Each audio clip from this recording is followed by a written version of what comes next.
Hey guys, and welcome to Little Blackbird 91. We are talking to you guys about, well, Ready to Love and episode 6, I believe. So we're going to recap it so you guys can have a conversation around the latest episode that dropped on Friday night.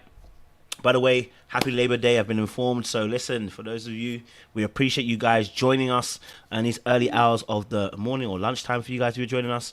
Hope you guys have a great time joining us in this conversation, okay? Because we gonna break some stuff down. And I'm sure there's a lot of opinions on this particular episode because a lot that was going on. We had Mike and Kayla talking about last night. Last night, can't even get an answer. Sorry, I had to do that. And then we had, obviously, as well, Shakira shaking, not her hips, okay, but she was a little bit frustrated with Cadian. And that beef has been going on since as well. I don't know if any of you lot clocked as well the beef that was between the Sharice and Mike when Sharice tried to give a bit of praise to Mike and Mike was like, I didn't do all that. I said, damn, it must really be hot in here, okay? There's a couple other things as well which we're going to dive into, break down as well. Like I said, I'm going to be joined by some lovely panelists. I'm sure you can see their lovely faces, okay? Jay, Sean, and Seaway. Again, guys, happy Labor Day. And one big thing as well, guys, don't forget, listen, I'm going to put the link in the chat for you guys. We are going to be touring the big USA, okay? I'm going to be touring the big USA. They're going to be helping me in crutches, you know what I'm saying? Because I'm probably going to be broken by the time I get there. But in all honesty, listen, guys, we need you guys to help us out. Listen, if you haven't grabbed your tickets already, baby, if you haven't grabbed your tickets already for the live panel shows in Atlanta and New York, you need to get on it straight away, guys. All right. I know a lot of you actually have bought some tickets, so I keep getting an update. So I appreciate you guys who've already bought their tickets. A lot of you guys have bought VIP, which is really impressive as well. You guys have jumped in early, so you guys are really thinking about getting that after party talk in it. It's gonna be wavy, trust me. You guys don't know the kind of funness that we have here.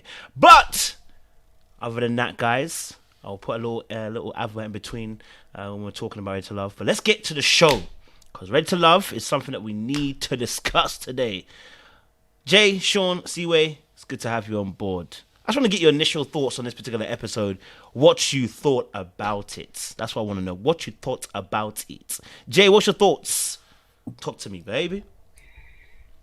I actually felt relieved by the end of this thing when it was done and over with. I felt relieved for the person that went home. I felt relieved for myself because I didn't have to deal with it anymore. I'm sorry, sweet girl, but she's draining. That energy is very, very draining. And I was just happy that it was just gone and she understood that other people realized that she needs more healing or whatnot, because it was the way she said it. The guys said I needed more healing. They voted me off and said it's time for me to do it. So it's like, yes, sweetie, get the healing you need and we'll move on with the rest of the show. But yeah. Cool, appreciate it. Yeah, the healing is needed. Sean, what was your thoughts about just the episode? So this episode in my head is no one understood the assignment, right? It was supposed to be romance.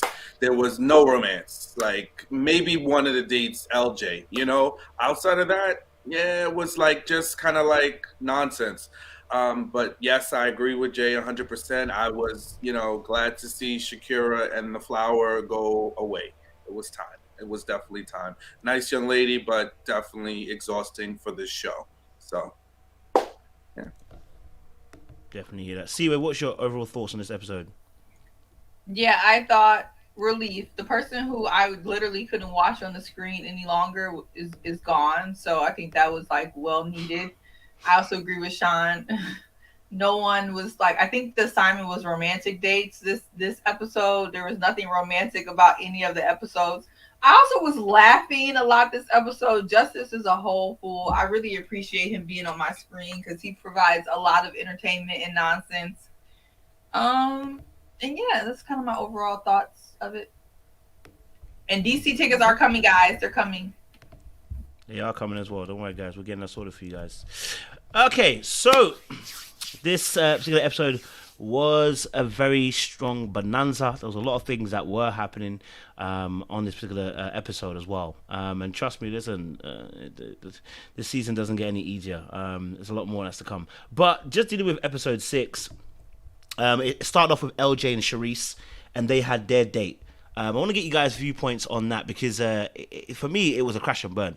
Like LJ was trying to do his most. I saw him just trying to, trying to rub her hand. I was like, bro, if you don't let go of that hand, sir, you're going to lose it because it's not working. Usually that tactic, to kind of soothe and everything. But all it was doing for me, I'm looking at her and it just looks so hella annoying that you're rubbing her hand because she's not involved. So it just looked really weird. But what was you guys' thoughts to the situation between LJ and Sharice? Sean, you're shaking your head to talk to me.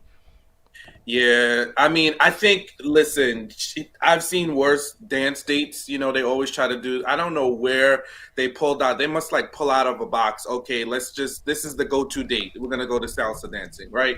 It can really get cringy. And this was a cringy one. Sharice wasn't as icy as I thought she was going to be, but that's not saying a lot because there were still glaciers between the two of them. I just felt like the conversation was strained. He was making attempts, and she's going to give you a backhanded compliment if she don't do nothing else, right? He's really not my type, but since he's here, is pretty much what she said, right? Come on, Sharice.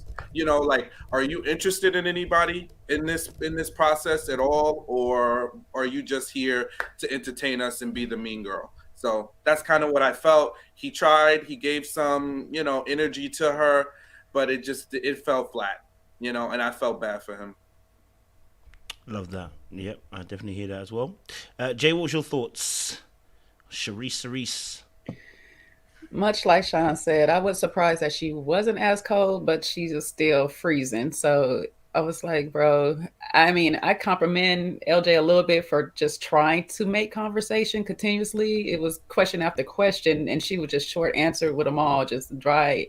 I was like, girl, you can interact. It's not going to kill you to have some dialogue back with him. Pretend you want to get to know him or whatnot. You are on a dating show. This is still like a game where you guys have to make connections or whatnot. Even you got some interest in Samson now.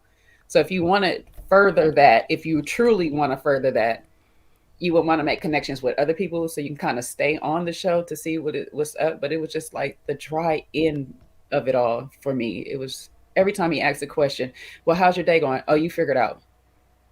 Well, what would you like to do? Oh, that's not for me to tell you. He's trying to get to know you, ma'am.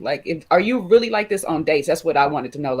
Are you just doing this with him, or are you like this on all dates? Because if you are, this is really why you're on this show, and you need to open yourself up some more to, just being open to possibly being with somebody that is not what you deem would be for you, but actually is the one that is for you. So I don't know. I just give him kudos for just trying, but we already know LJ's a charmer. That stroke of the hand. Seaway, what's your thoughts to LJ stroking? I couldn't be on this show doing all these dates that I don't want to do. So I don't know. I mean, I shout out to them for being a good sport.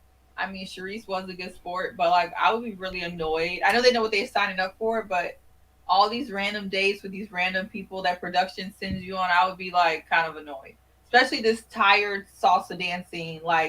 First of all, is that the only form of dance that they know how to do? Teach them how to do the tango. Teach them how to do bachata. It's Miami. Let's bachata. Do something different. I'm tired. I know it's off topic, but the same salsa dancing is I don't know. I'm over it. So yeah, Sharice doesn't want LJ. LJ's a nice guy, but she's not really looking for a nice guy. It doesn't look like she's looking for what she's looking for. I don't think she ever said I want a nice guy, so I don't think that's ever what she put out there. So yeah. Oh, thank you. I just got my nails done. Thank you. Yeah. So it was a womp date. Womp. I'm with you. I'm hearing you. All right, cool. Let's move on because I know it's a quick one. Let's talk about one of the main love interests on the show. We have Randall and Jamala. Okay, all right. This Olive Love or whatever. It looks like love or whatever. Randall had his "Who's Your Daddy" shorts on, as well. Because listen, it's not hoochie, guys. It's "Who's Your Daddy" shorts. It's not hoochie. I think somebody remixed it on purpose, but it's "Who's Your Daddy" shorts. But anyway, he had those on, and then they spoke a little bit about, I guess, their lives and her being very similar to his mom and etc. etc. And then she asked if he could fall in love. So there's a lot that was going on, but just your overall observations of that particular date, and then I'll ask a specific question to that particular moment as well if you want. Jay, talk to me. What was your overall thoughts to the interaction between Jamala and Randall on that date? First of all, because my daddy grew up in that era where them little short shorts existed, to say "Who's your daddy" is hilarious to me. When they wore them itty bitty shorts on the basketball courts and stuff. I know I seen Sean shaking his head, but I do like the date. Granted, Jamala might be a bit more into Randall than Randall is into her. He does I think she is his top out of the three ladies, but he's still open to three ladies. So he's spreading himself thin, for that's a choice of words. I like their little back and forth. I like that they're making little pats with each other, like the olive juice. They have their own little insight of playing with each other and how they play with each other. I do like that. That is like a good basis for a good relationship going forward. But I don't know, because he needs to make up his mind on what he wants to do. Jamala is like 10 toes in with him right now. I don't really see her too much with anybody else. I don't recall seeing her with too much with anybody else. So I don't know how he's going to maneuver this or whatnot. But it was a nice date. This was probably the most romantic of all the dates. Okay, cool. I appreciate it. Thank you. Sean, what's your thoughts of the Jamala and the Randall date, man? I just first want to clear up something with two L's. I do not wear hoochie daddy shorts, okay?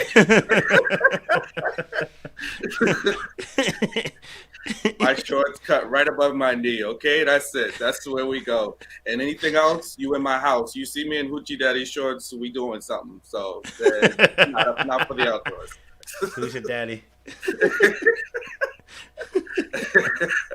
But I thought ultimately at the end of the day, like, what's going on with these reality shows? First, we had Married at First Sight with Stasia wanting to know how much Nate was in love with her. And now here we go with Jamala, and she wants to know, she's pushing for the love. I just think, like, ultimately at the end of the day, you do realize that you're on a dating show where he's openly dating other women, right? Not to mention you guys have really known each other for a short span of time.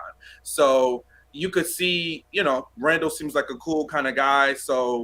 But it just seemed a little awkward, even for him, And I thought it was too much, too soon. At the end of the day, I think like she's putting too much of her cards out there, and we still got enough dudes where she could easily get eliminated. Doesn't seem like she's in, Charisse is doing the work for her, staying in the bottom for 3 back-to-back, times. But I think if she doesn't open the ranks a little bit, she's going to, hone in too closely on Randall when he's already got 2 other options. So that was my thoughts about that. Appreciate it, Sean. Thank you for clearing up as well about your shorts. Seaway, what's your thoughts on the date between Jamala and Randall? Adorable date overall.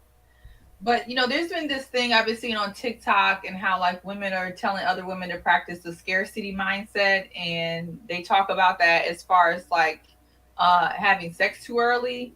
But I think the scarcity mindset is helpful just as a general principle with men, because they're hunters, they're gatherers. Most men are hunters, gatherers, they're pursuers.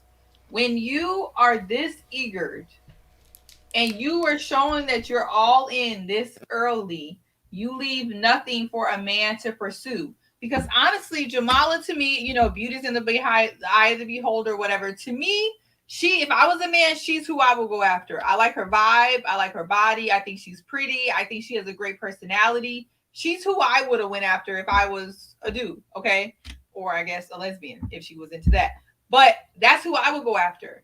But the way that she's carrying herself is not giving the swag that it's supposed to give. Like when you're this eager and you're talking about olive juice and whatever. If I'm the man, I'm just trying to get into a man's mentality. I'm gonna be thinking like, is she this thirsty for every dude that gets her attention, or does she really like me? Or on the other hand, I'm gonna be like, okay, I got Jamala right here. She ain't going nowhere. So let me ride this out because I know Jamala's right here. Like that thirstiness, that eagerness takes away from her attractiveness for me. And I just think you should never be that. You shouldn't just put all your eggs in someone's basket that early because, it doesn't encourage him to make that decision. Like, what's going to encourage him to do that? Nothing. I mean, he's going to ride this thing on out, especially when you have another option that's also pretty good one. Like, I'm pretty sure he likes Kayla, Like, I think Kayla's another viable option. Personality may not line up, but he's going to take his time to figure that out. Because Jamala's not making it. She's not giving him nothing to work for, And I mean, honestly, I think Randall, I mean, he seems like a pretty good catch. I mean, he's probably the most interesting to me. He seems the less shady, the less baggage, least amount of baggage out of all the dudes.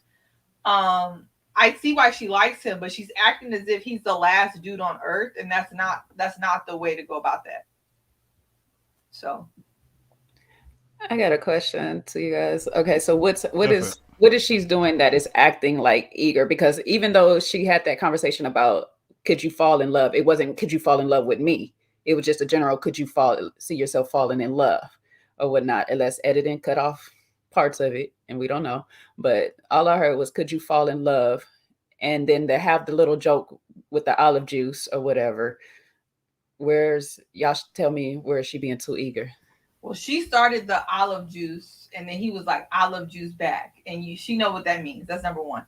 Two, I don't know who taught me this, but like if you do the green line test on every episode with Randall and Jamala, he's standing straight up, and she's leaning into him on every single. If you just draw a green line, and then you'll see that she's leaning into him every time. She's initiated every kiss, whatever their kiss or whatever, she leaned into him. It's the entire like energy. He doesn't have to do any pursuing. He has not like pursued her with any statement, gesture. And he's already on Ready to Love. You don't have to pay for dates, right? So he's not putting his money where his mouth is. He's not putting his energy. He's not really saying anything. He's just like soaking up all the attention, all the love. So, I mean, is it overtly as forward as like, what's her name, April was? No. But it's like the subtle things that I feel like he's picking up that's showing that she's like really eager. Yeah, I would add to that. Just, it seems like she, listen, and we could date in all different types of ways, but usually you got to let the man be the one to lead. And she's always asking, like, am I the kind of woman that you would bring home to your mother? How do you feel? Where are you in the process? It's all these things that she's pushing for information from him. And he's already said he's been closed off in past relationships, right? So you want to see what he's doing differently. You want him to be coming to you with some questions about yourself, and we never kind of see that. And just similar to Seaway, it's the implication of the olive juice, right? We all know what that means. We all understand what that, when you say that in a dating concept and you introduce just the idea of love so early, you're gonna scare the average guy away. It's just a little, it's just a lot. So that's my thought. Okay, just wanted to ask that question or whatnot. I mean, I did see when it came to the kiss, I didn't get anything from it.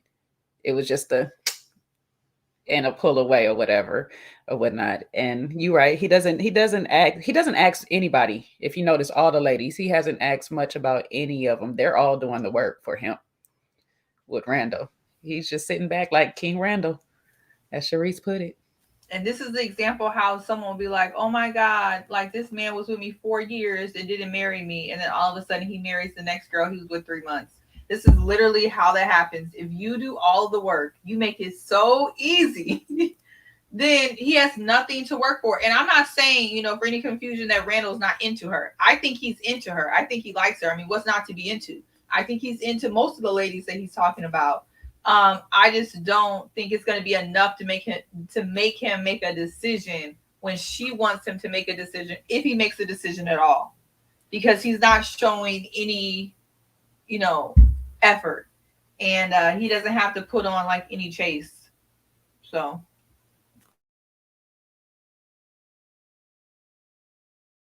Yeah, no, I definitely hear that as well, and I think the nickname was on its own. I think it's not a problem. I think it's when you guys are saying, it's a tot up of different behaviors that may come off a little bit too eager beaver. You know what I mean? And when you're eager beaver, if you're not sure about the other person's position, you do leave yourself open. You got to play a little bit of chess. Can't show all your cards on the table unless you know the other person's got all their cards on the table. Do you know what I mean? As a woman, anyway, I would say that for, right? As a man, too, this is also possible that you can fall into situations where you're just eager beaver and that girl can, take advantage of you. But yeah, the rah-rah thing, listen, if the rah-rah thing on its own, it's not really much of a big deal. You know what I mean? It's maybe a little joke between yourself and another person, or whatever. Something a little cute between the two of you. Because whenever you give someone a nickname, it's a form of ownership. It's basically saying that, we have a different kind of connection. Cool. But then when you add the olive juice one was too much, huh? Go for it, Sean. What you gonna say? But Tommy called him Rah Rah too. So where did he pick it up from? Because he heard it from the ladies, I believe. He was joking about it. Yeah, he was joking about the ladies.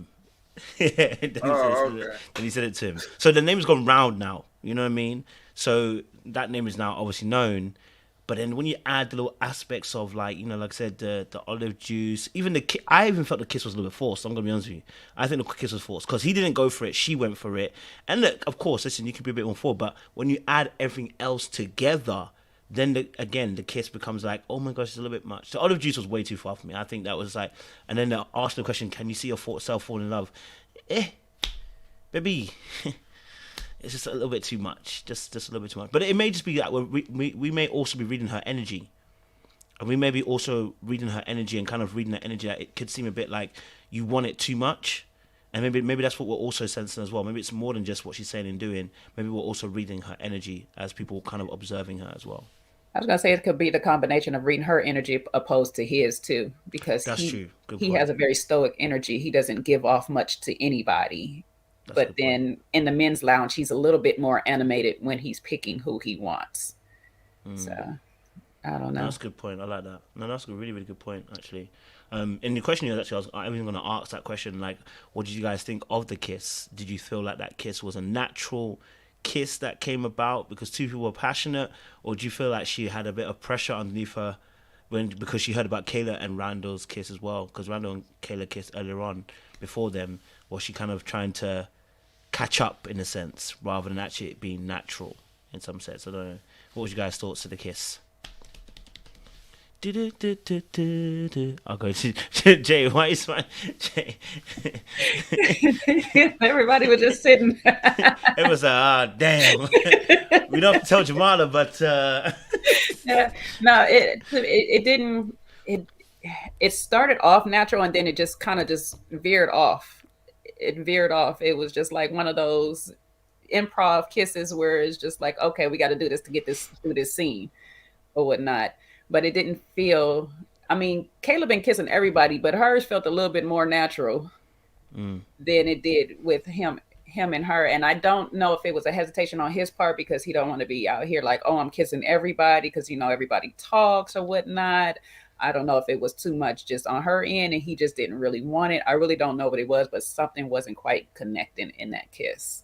It was just very, very short for people that supposedly really like each other.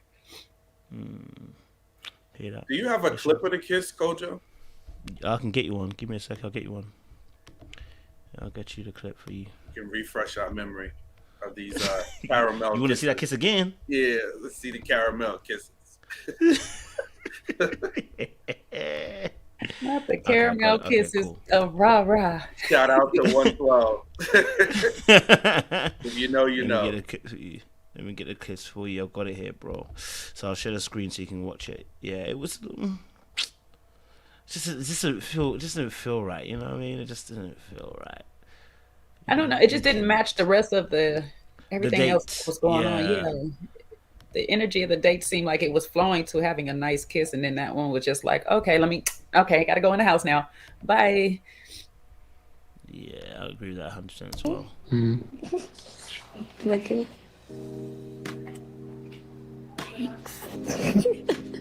Do you know what I think it is? Granted, he licked his lips for it though. It's his energy that makes it awkward.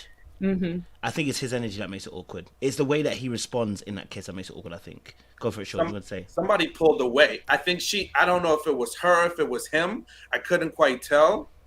But it was kind of like where it could have went to like the next level kiss, you know, where the tongue could have got exchanged. You know, we could have got a little more lip action, but then it was like a pull away. So that for me, I mean, listen, this camera's filming, you know, we're not actors and actresses here. Most of them aren't, at least. So maybe that was just a little uncomfortable, but it still was kind of like at the end, she was all in, you know, she was like a giddy schoolgirl and he was like, okay, you know, so I don't know. That's funny because I see that she pulled away and everybody else is seeing that he pulled away, but it was like, we can watch it again. Yeah. We can watch it again one more time. This is just to get a better view of what we saw. Let's just watch it again and see them. Okay.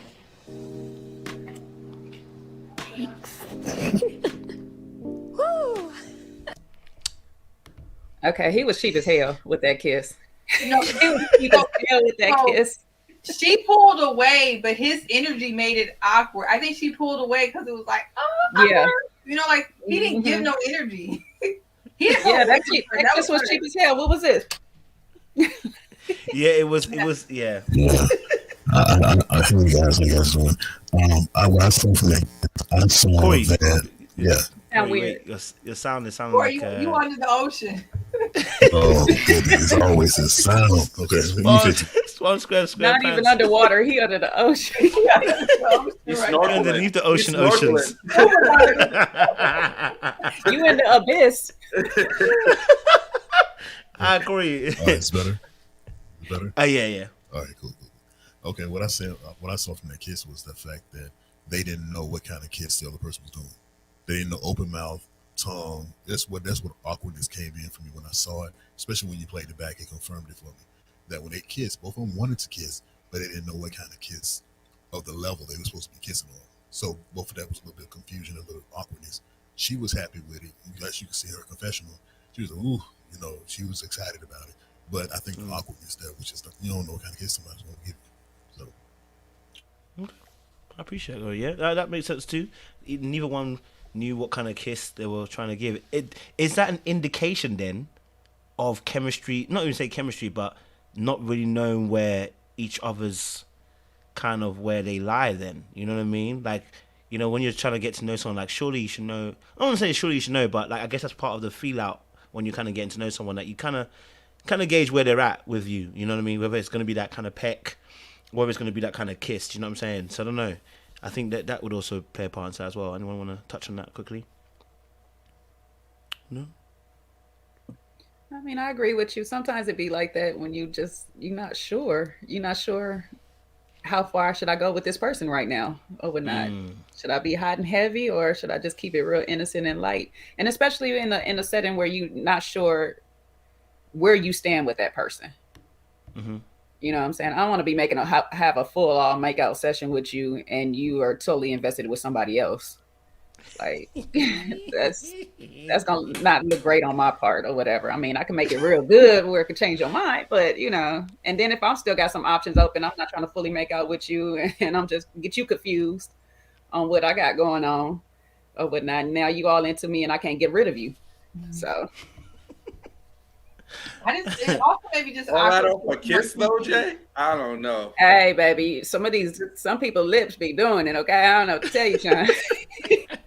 Both y'all think it's awkward to kiss on TV anyway. Like I just like would avoid that to the very last. Like what's that day when they be in the garden professing they love? Like that's like save that to the end because this is kind of awkward. And then you like Kayla kissing everybody in the panorama just all over the place. Like I don't know. I mean, I would awkward in general. If you're going for that kiss, you know, I'm trying to go all in. I don't understand, like, why am I half-heartedly going for it? If I'm gonna go for the kiss, you comfortable enough for me to kiss you? I'm trying to go all in. I'm just gonna be honest with you. You know what I'm saying? So, I mean, maybe not, it doesn't have to even be tongued, but you just gotta go all in. Why? What? This is like, what is the point then? Kiss her on the cheek because this peck is nonsense. Yeah. Did she kiss him? She leaped up for it. She leaped up for it, but he licked his lips. You're right. So I think she read the lick of the lips and was like, "Oh, you want this or whatever." I agree with you. Randall gonna ruin her life. I'm gonna tell y'all this right now. Randall gonna ruin her life. He gonna play with her life. Jason played with Liz, but at least this one, Randall was like, okay, you know, it's worth a maybe possibly try because he ain't did nothing that bad yet. But Randall gonna ruin her life. Let y'all know. He look like that's what he's coming to do. Power of the tongue. I'm just trying to tell y'all. I mean, that's all I see. You can put your mouth some other places that might get me, you know, changing my mind. But in my mouth ain't gonna do a whole lot. I'm just saying. But this is just me. I get it. It's a teaser. It's a teaser to get you to know what I can do. This is a Christian. I can totally understand what you're saying. This is a Christian channel. I didn't say. What did I say? And yesterday was Sunday. Come on. The good Lord knows us worshiping. I mean, but we all know these COVID kisses. They don't do much for me. Like I'm not really kind of like, you know. Who said that? Unless I'm all in love, I'm not all for all this kissing and tongue swapping. You know, like I gotta really like you. If I'm lipsing your tongue, lips, you put I'm like Pretty Woman with it. Don't put your lips on me unless you putting your lips on me.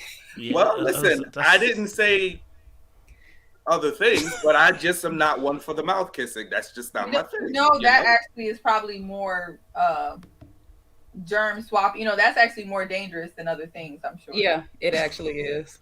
That's why I'm like, I'm not big on that. Y'all good. Sean gonna be on a shade room with a deacon Sean talking about kissing the congregation. Sean is like, no, ma'am. I think honestly, I think kissing is it's a chemistry thing, and also how comfortable you are with kissing as well. I think the more comfortable you are with that particular act, I think that also plays a part into the situation. So maybe there's a bit of awkwardness because maybe people weren't necessarily comfortable with actually kissing in that moment. You know what I mean? You can have a look because this was it had promise. It had promise. Neck tilt. You know the angles. It was looking promising. It let just it play out. It fades away at the end. Do you want to let it play out? It just fades away. Oh, did I play it too early? Oh, I played it too early. Sorry, my bad. Go back. Do me a favor. There we go. Run it back. Yeah, there you go. Her eyes were open. That's the problem. You see? That's the problem. No, sorry. She was geeked. You saw how geeked she was? She was like, yeah. I mean, you dumped that little eyes were closed. Her eyes were open. She was all in it. I'm just saying. Okay. She might be one of them kissers that accidentally hit the wrong spot, so she had to make sure she was going into the hit the right lantern. Lock on.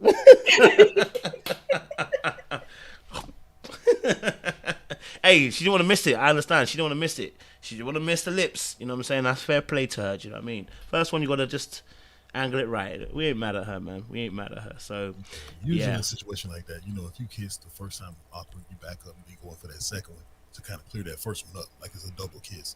They didn't do that, so it remained awkward. So, yeah, saw that too. Well, she's such a cute girl. I really wish her all the best. I don't know how this is gonna work out with Randall, but fingers crossed. Fingers crossed indeedy. Fingers crossed indeedy. Okay, cool. Really quickly then, let's talk a little bit about then Justice and Looney. I don't know if you guys saw them talking. I was mad confused how that came about, how Justin and Looney's situation happened, but they did. So, let's talk a little bit about their particular. It was a short conversation, and they were sitting down and watching the ships go by. Again, Justice let us know again when she mentioned free, that was his kind of thing. And it's cheap. I'm kind of cheap, but he really is pushing the boat with cheap. Like he really be pushing that boat. Like in fact he's not even pushing, he's pulling the boat. But what was you guys' thoughts to the date between Looney and I put Junior, I don't know why, Looney and Juwan and Justice? What was your kind of thoughts to that? What was your thoughts? I'm gonna go reverse because I went Jay first this time. Let me get Corey this time. Corey, what's your thoughts to Looney and I keep calling him Junior. Looney and Juwan. Juwan. Who is Juwan? Justice. That's actually his real name is Juwan. Oh, Justice. Yeah. Okay, my bad. I'm sorry, I was lost in that. Yeah. I want to go first on this one because I'm trying to remember that date. So come to me a little bit later. Okay. Seaway. Looney and Justice. What was your thoughts to that particular date? Where was the date at? Where was the date at? Help me remember. It was just after trampoline. I'll bring a clip for you guys. They don't worked out. What do you mean when they were jumping on when Justice wasn't jumping? I'll bring a clip. Okay. I'll bring a little clip so you can remind it, innit? Put down something for me. I can't get it out my head. It's stuck there. You going to your grand opening tonight? Yeah, grand opening tonight gonna be busy. Working man. Better. Okay, you I better. gotta do it. All right, that's a little strong cosign. Okay. All right. So I remember. Yeah. I was looking like I got caught because I'm like, I need a reminder too. You know what? I will say this about the date that stood out.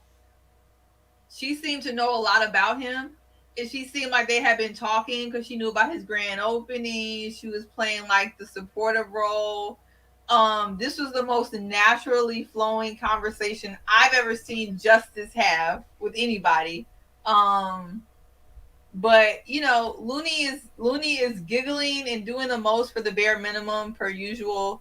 I think that's just her personality. She gets so excited about absolutely nothing. She just seems like a very upbeat, high energy person. So what did I think about it? I didn't think much. Justice is being Justice. He seems like he likes Looney more than he likes most people. Or he's trying to stay on the show.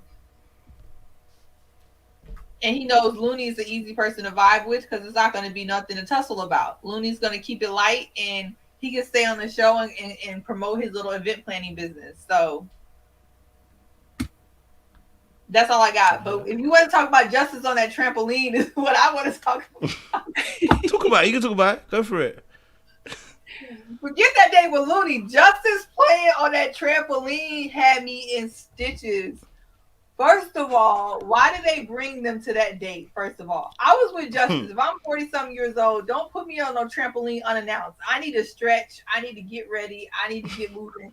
That man was doing this on the side of the trampoline, like not even trying. I'm like, he does not care. He does not care. He don't care about nothing. Like he's been doing the bare minimum this entire show, and he is still. But he knew, Seaway. Everybody came in workout clothes. He's the only one that came in his Easter Sunday best. Right. So why did Mike say, "There go my lawyer"? When he said, "There go my lawyer," a tear fell down my face. I was like, "Call that man." Knees to the elbows. Swayze, you got real life like that? Something real life. You're the only one watching it, Kojo. We can't see it. Oh, sorry. Kojo trying not to get flagged. We He want said, to y'all see get the him. audio. We want to see him woke up in that bishop suit and that lawyer. My bad. I was even trying to find a clip for you. Continue. Sorry, I'm just trying to find a clip for you so you can actually watch it. Oh, My bad. yeah. When Mike said, "There go my lawyer," a real tear fell on my face because I was just like, man, he is not prepared for this outing. Why did he wear that? And then when he hit that, he was hitting them steps. I was like, Justice just don't care. Here we go. Check it out. Knees to the elbows. Swayze, you got real life like that? Something real life. I definitely feel like Swayze put this thing together to. I mean, go for it, Sean. Yeah, and Shakira's wearing me out with that goddamn flower everywhere. I mean, we're gonna wear it to work out too. Like, come on, come on, let that flower loose, set it free. So I'm glad I don't have to see that flower anymore. And that was probably the dumbest romantic date in all of history. Like, it just the whole setup just didn't make any sense to me. It's like, yes, that was comedy. I enjoyed every minute of watching him do exactly what he does, which is whatever the hell he wants to do. And this just lets us see how he's going to continue to navigate this process. He's going to do whatever he wants to do. He's not going to follow anybody's instructions. He's not going to. That's not going to happen. He's like, you either going to get on this bandwagon or no. And that's pretty much his attitude with everything. And I think, like, ultimately, like, this would be a dumb date too. I'm criticizing Justice, but I don't know that I want to be jumping around on a trampoline. You know, like, I just don't know that I want to do You that. would have been right there doing exactly what Justice was doing. You would not have been hopping on that trampoline. I wouldn't have showed up. I'd have pulled Lizzo. You don't have to find me. I wasn't mad Nobody at got to him. call me. That was such a stupid date. That was like, you want to be mad at Justice for just hitting you with the 1-2, but honestly, I'm not hopping on no date in no Miami Heat, on no trampoline in no Miami Heat. Listen, Swayze is petty boots. That's what that is. Swayze set that date up because he know Justin is not gonna do anything. He's like, I'm gonna show y'all what y'all working with. This old man, is this what y'all want? That's what y'all want. I keep saying y'all want older, y'all don't want the young guy. Let me show y'all what the young guy can do. So yes, it wasn't romantic, but he was like, I'm gonna stand out over here against him as far as exercising and stuff. He only got 2 more years left. I got 40. What's up? I don't know. Yeah, I was tickled by it because once again, Justin is showing that he's not going to participate in anything. And I'm sorry, I like to do stuff. So for me, Justin would never work because I'm like, okay, you don't want to go on no trip because you're going to have to pay some money unless it's on the cruise ship because all exclusive on that or whatever. You're not going to want to go on a date because you're going to have to pay money. You're not going to want to work out because you're too old. There's nothing you're going to want to do. So you're boring. I'm sorry. I don't want to do anything. And I don't want to sit on the phone and argue with you about nothing, about the air blowing across your face. So I don't understand why we're wasting any more time with him on this show as it is. It's just like he's another exhausting one too. Because if this is what y'all got to deal with in a dating world, I would be just gonna be a nun. I just say forget it and just my life is to God and that's it. I don't need nobody. I got me a husband. God wants to do everything. Like Justin don't want to do nothing. I'm good. Okay, I can't. If he on this show one more week, he's gonna be. Well, that's why what's his face is over here tripping over Rah because she got to deal with people like Justice every day. About Rah. They want you to know Justice's open-toe sandals, Kojo. Not the Jesus pieces. You got the Jesus pieces on. Go for it, Corey. You want to say something, Corey? Go for it. I was going to say this about Swayze. Swayze had the right idea. It was the timing was wrong. Now he understands the rules of the game, right? So when you're taking someone out on a date, you want to take them as a man. You want to take them to a place that you're familiar with, or do an activity that you know that you are qualified to do. So he's doing what he's supposed to do, but this type of environment, this type of situation wasn't the right time to do that. You know, because you want to make sure if you go out on a date, you want to make sure you're comfortable, so your woman feels comfortable, so your date feels comfortable. So this is something he was comfortable doing, but it wasn't for everybody. It's not a group activity. So he didn't talk to people, let them know what was going on. Or at least he didn't talk to Justice. Justice missed that phone call, but he got the linen suit on. What I'm saying for Justice, though, this is what I would do. I would have to either fake it till I make it. I couldn't sit there and complain about back pains and my shoulder hurt. You sound old when you do that. So you bunch around a bunch of younger people. You want to have to fake it till you make it say, nah, I didn't come dressed for this event today. And it made sense. If you said that, that would have been perfectly fine. Hey, guys, look at me. I didn't come dressed right for this event. I'm going to watch you guys and support you guys, and then we'll go ahead and talk on the side once we finish the exercise. That would have been cool. But him trying to or fake trying to do it just makes him look bad. So he would have looked a lot better if he just bowed out before anything ever happened. I agree, Corey, but I do think he knew what the assignment was and he dressed like that on purpose and didn't use the excuse when he got there. He should have used the excuse when he got there. Yeah, exactly. Now, if he knew it was a workout And then he could be like, oh, I forgot his workout. Like you said, I think he wore that linen suit on purpose. Okay. But when he got there, he could say, oh man, I forgot this workout or something. Because he knew he didn't want to do it. You know, him trying, his lack of effort shows he didn't want to do it. So why even try it if you're not going to do your best at it? So a lot of things can be said from his mannerisms during this date that a woman can look at and be like, well, no, this might not be the guy for me. Because his lack of effort, he wasn't into it. He wasn't a team player. So you look at that and like, do I want to be around the type of guy like this? Instead of saying, you know what, guys, I just didn't dress right. I'm out. You know what I'm saying? So just some thoughts from me. Yeah, Justice had an event to host, so that's always his excuse, you know. So he was in between events. And I'm like Felicia Cooper, because I was like, how many places are you opening? Like, what are we doing? We doing McDonald's all around the world? What are we doing? You cannot have this many openings in 2 weeks. Like, I agree. Maybe an excuse that he uses to get out of there. Maybe. We don't know. Maybe that's what he does. We'll see. Union Justice. I couldn't find a separate thing in time, so guys, I'll try and find it a little bit later. All right, let's skip to the next scene. Kayla and Mike. It was all ass shots from here. You know, you'll see what I mean when I say that. Okay, all right. This is what I mean. Okay, so let's have a look. Watch this.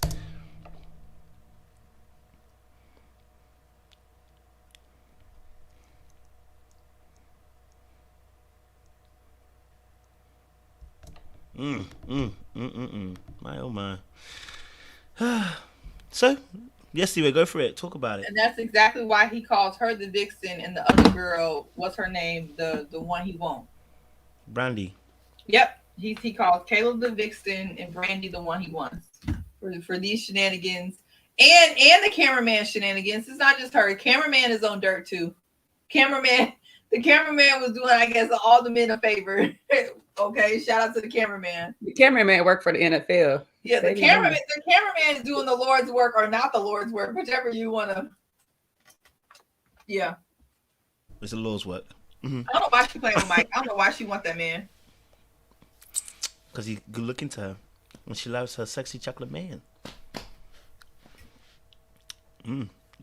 That and maybe she's also carrying something. Who knows? What are you gonna say, Jay? Go for it. I don't know. This is my kind of pool. You know, I'm with all the shenanigans in pool too. Like I am going, I'm gonna do all of these things if you're gonna play back with me.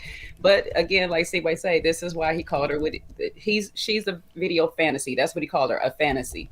So to him, she's not even obtainable in his mind for long term. And I think that's why he keeps chasing after Brandy instead of her. Because he just feels like I can get her for now, but she's eventually going to move on. Plus, she's young. She wants more kids. She still has options. And I just feel like he's not totally with all the options of it all. We already know he's passive aggressive, so he's not going to put his foot down about it or whatnot. So it's just like, okay, you're going to play with me. And I don't feel like being played with. So it is what it is. I'm just going to keep you on the side because you're entertaining and I need these votes. But I want to be over here with something more secure, something more sure. And, you know, that's what it is. But if he can hit it, he will. He'll hit it and quit it. Damn right. Yeah, go for it, Corey. Yeah, to me, Mike is just he has options right now, right? So because he has the option, he knows he has Brandy. That's solid. Okay, Kayla is an option. As I said, he did say she's a video girl. I wish he had heard him say that because any woman who feels that way or knows she's been attracted to because of that video vixen type of vibe, she will no longer have interest in him. She shouldn't. But I think he knows he has that option because he has something solid. He can speak to Kayla about what she's doing wrong, who are you kissing, you can speak your voice a little bit louder when you have something on the side that's pretty solid. Now, if it was a same situation with Kayla versus Brandy in the same situation where they're not as tight as they should be, then you'll see him go back and limbo back and forth. He wouldn't be so outspoken about what Kayla's doing, what Kayla's connection is with other people. I don't know why he's reaching for someone to make it harder for him to make a decision. I think if he's solid with Brandy, he should stay with Brandy and just keep Kayla there. You know, of course, got to play the game, keep her there, so he can continue to stay in the game and continue to have people that that's in his corner. But if he's really solid with Brandy, why want someone else to come in and say, okay, hey, I'm going to be committed with you too, and now you got both of them. Now you got a harder decision to make. So to me, I think he just should have left the whole thing alone. He just planned out the date, but just left it alone. Yep, I hear that 100%. I hear that still. Yeah, I definitely hear you on that 100%. Go for it, Sean. Yeah, I feel like they just, like when you have that energy with somebody and there's like underlying sexual chemistry, but it's not really going anywhere. It's just like the sparring of it all. So that's what I see with them. And I also thought it was kind of low-key rude where he was like, oh, I'm not kissing you. You've been kissing other guys. As I'm not kissing. And then he made that stupid comment like, what did he say? He said something to reference of like, oh, I'm not kissing other dudes. Bro, what are you talking about? Like, I just felt like, he's kind of obnoxious to me.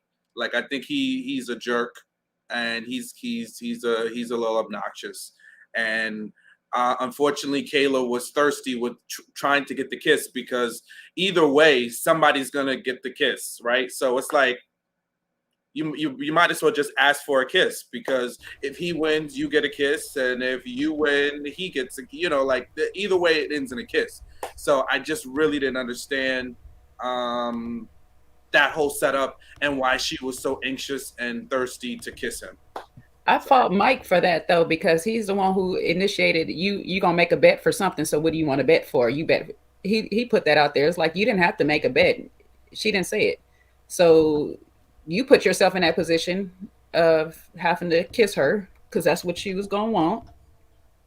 And so I think you did on purpose to turn her down. He said something. He didn't say a kiss though. She could. I know. She said the kiss. She's every time with the kiss, but he's the one who is like, you like to make bets. I know you like to make bets. So what you want to bet on? It's like, you didn't have to. You could have just played the game. Mm-hmm. If she didn't initiate the bet, you didn't have to make a bet to go there. So what was that point? And then on that other one, trying to shade Randall on the low, it's like, why are we bringing up other people on our dates again? That insecurity. Why are we doing that? Same thing Kayla did to Randall, actually. They're two peas in the pod. Yeah. And then she had the nerves to be telling him, don't be worried about no other man. It's like, girl, you do the same thing when you with Randall. So because you know where you kind of stand, you know where you stand with Mike in a way. That's the point. Yeah. Or whatever. And so like, he don't know where he stands with you when it comes to Randall and whatnot. And you don't know where you stand with Randall when it comes to the other ladies. So just go for what you want instead of just playing these games with each other. I'm with you on that. Definitely hear you on that. You can push just a little bit more of the clip, that little exchange. There's no sound. My bad, guys. That's too much. So I had to put some tape around my lips. Yeah.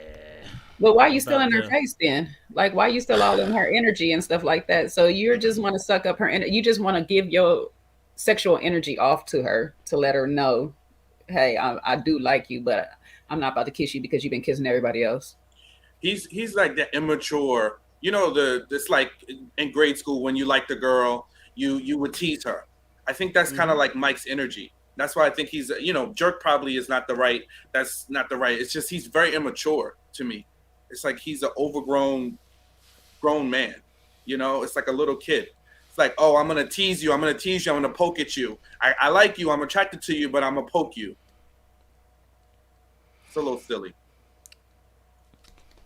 Okay. It's one of them situations. He gonna go as far as you let him go, or whatnot, because he has Brandy in the background. He don't want to do too much to lose her, but he's still gonna go as far as she goes. But Kayla is open. She's like, I'm gonna go there, or whatever. So if you're gonna kiss me, we're gonna kiss, and then I'm gonna tell the rest of the ladies.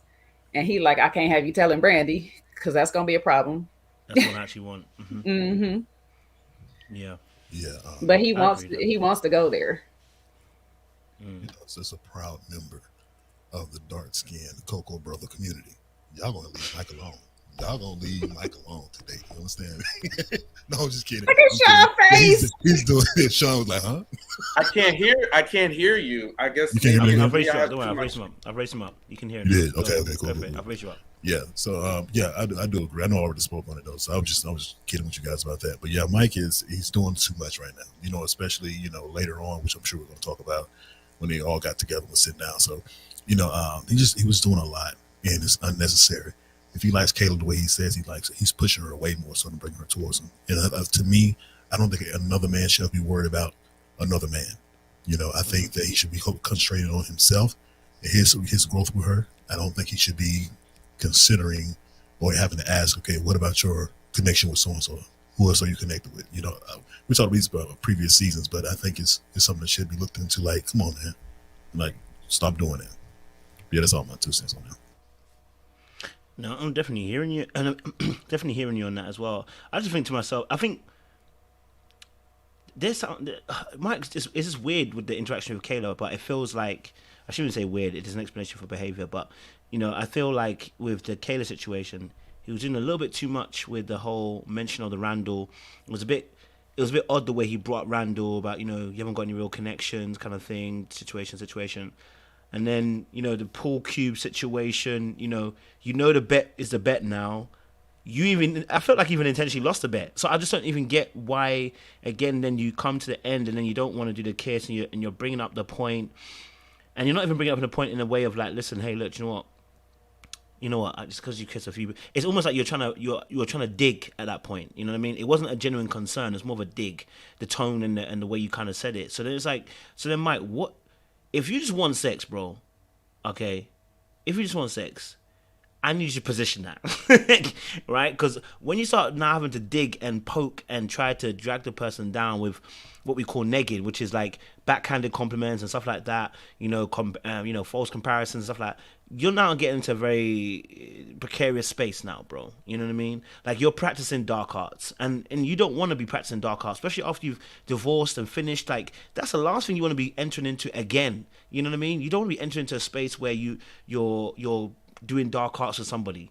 So if you really feel like, you know, you and Kayla's connection can only go to the sex thing, bro, either say it or stop playing, because you can't do it very well. Because it's leading you to a space where you're using techniques that don't need to be used. You know what I mean? So yeah, Mike is doing a bit too much for me. You know what I mean? Just a teeny weeny bit too much for me. Yes, Jay. I'm not even sure if he knows he has that brokenness, that insecurity within him that makes him does that. You know, because like I said, I was telling some people in the chat that my daughter's father used to do that.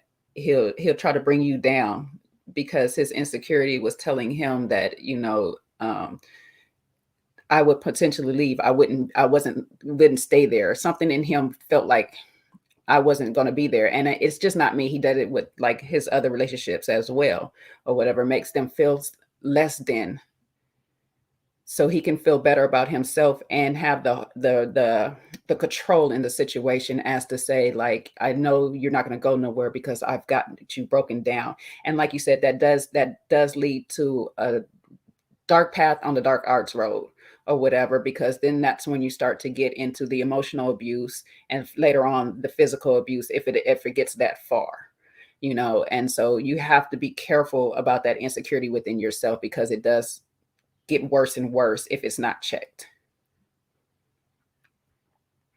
Jay, you actually hit a nail on the head, you know. And I think that's what I you know, sometimes for the man them, and for the ladies too as well, but just because I'm a man myself, you want to be very careful that listen, dark arts, but there's some dark arts that are very dangerous.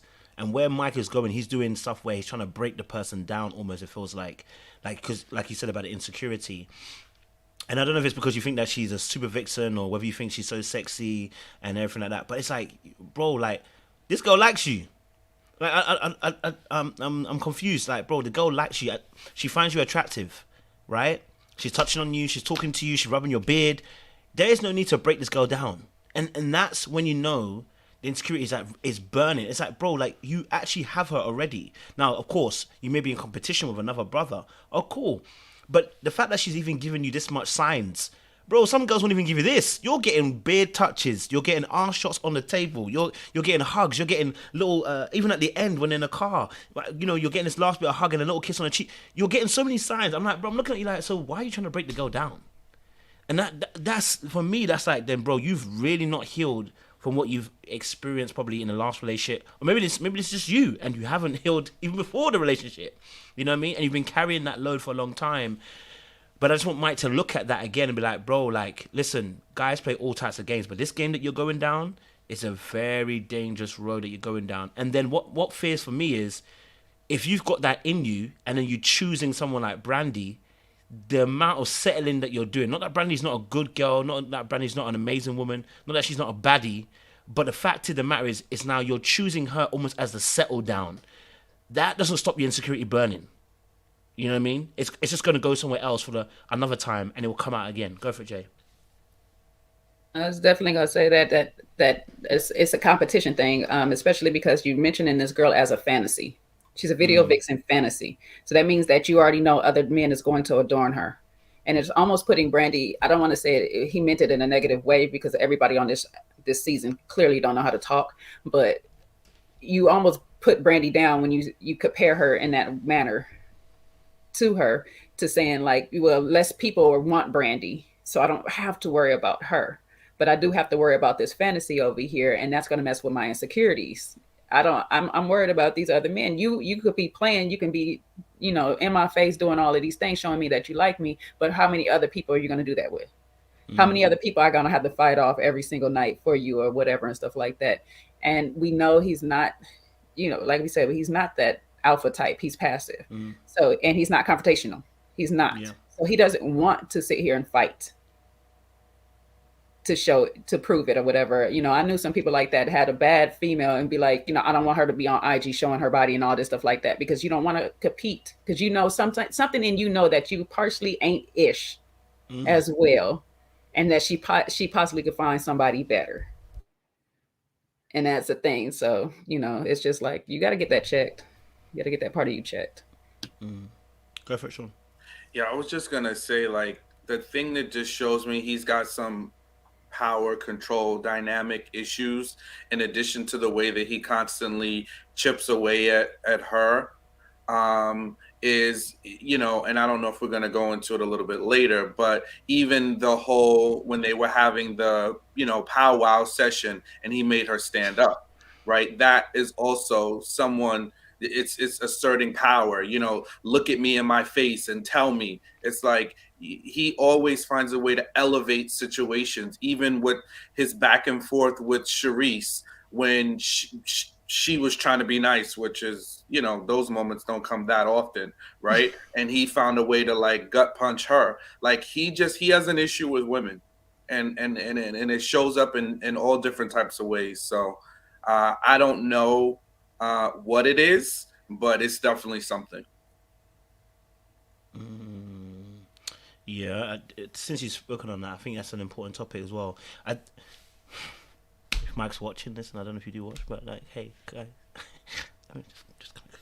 look, there's no beef, okay? But there's some beef, all right? I want you to sort this out. But because that very first episode, he said he wants a woman to be seen and not heard. That was when I said red flags are flaring, because that usually is somebody who cannot take any form of challenge at all. Like he needs somebody that is dead. Like you cannot challenge him at all. Any ounce of challenge will literally set him on fire. So I can see now why Kayla is going to be an issue, because he can sense that Kayla will give him a bit of a fight, right? Go for it, Jay. But just a quick, but oddly enough, in this episode, he says Kayla's personality is his type. Maybe it doesn't mean personality. Maybe the way that she moves is what's his type. You know how she's a bit flirtatious, sexy, sensual. Maybe that part is his type. Personality wise, I think people sometimes use personality interchangeably. I don't know if personality necessarily is his type, but definitely maybe the sexual aspect of her, the way she can be so free with it, I think that's definitely his type. You know what I mean? But yeah, he I don't think he doesn't like the person that will challenge. You know what I mean? And it's and of course not everyone likes a challenge, but it's to a degree where when you start getting challenged, you start turning verbally vicious. Like, you start trying to break the person down. That's where I'm saying there's an issue. Like, if it was someone else who just said, you know what, that's not for me, I don't think any of us would have a problem. But it's the fact that you retaliate the way you do. You've got a bit of pettiness in you. You've done it with Charisse. You've done it now with Kayla as well. And Kayla's one that's meant to be an interest. There's certain behaviors about him that I'm not liking the way he's doing his business. It's screaming out that, bro, you are not as healthy as you may think you are. There's some festering within yourself, which one wrong thing said to you, one thing wrong done to you, you could destroy a relationship. Not necessarily get physical or anything, but you could destroy a relationship. You know what I mean? But yeah, so might just watch out for that a little bit, man, bro. I don't know. Anyone's got anything to add to that before we shift it? No? You good? We're going to talk about the stand-up part later, right?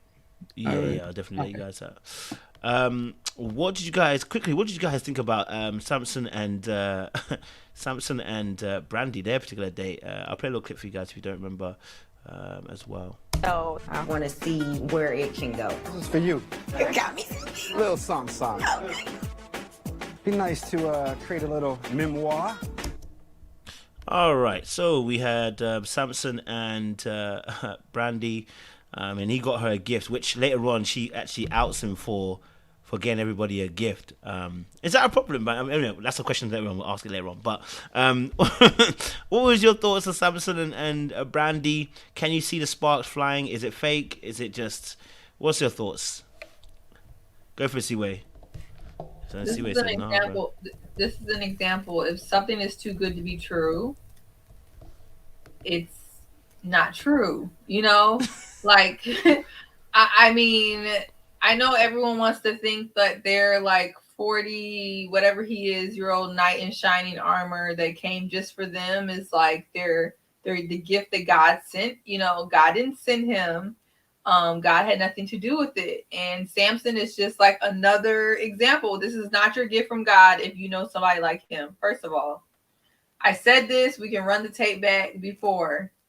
Side note, that's not a side note. Samson talking about his Colombian love when nobody asked if this lady was Colombian. I've been saying Samson is a colorist, texturist from the beginning. And I want to put that out there. Nobody asked this man what ethnicity, nationality, race his little ex-love was, but he wanted to make sure that he stated that she was Colombian. And he think we didn't peep it. The real ones know. The girls who know. Why did he need to say that? I just want to put that out there because I've been saying it. First, it was him talking about, ooh, my mama hair was just like yours, Charisse. Now he's talking about his Colombiana, okay? Like, first of all, he gets on my effing nerves. Two, him getting everybody a gift is typical. He's inauthentic. I don't even think he knows how to be authentic. I don't think he's actively trying to be inauthentic. I think he's one of those people who are very, very like just surface level.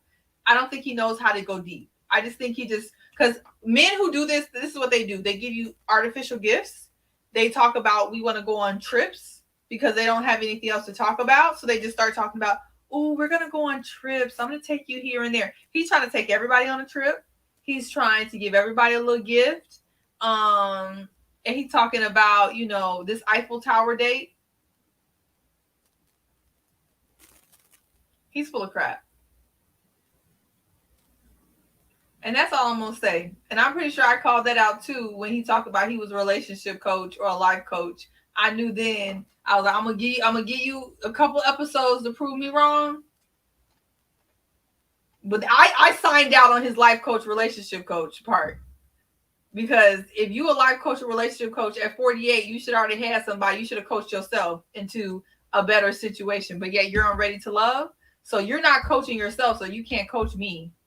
And then everything else that's going on, it's like, no, ma'am, no, sir.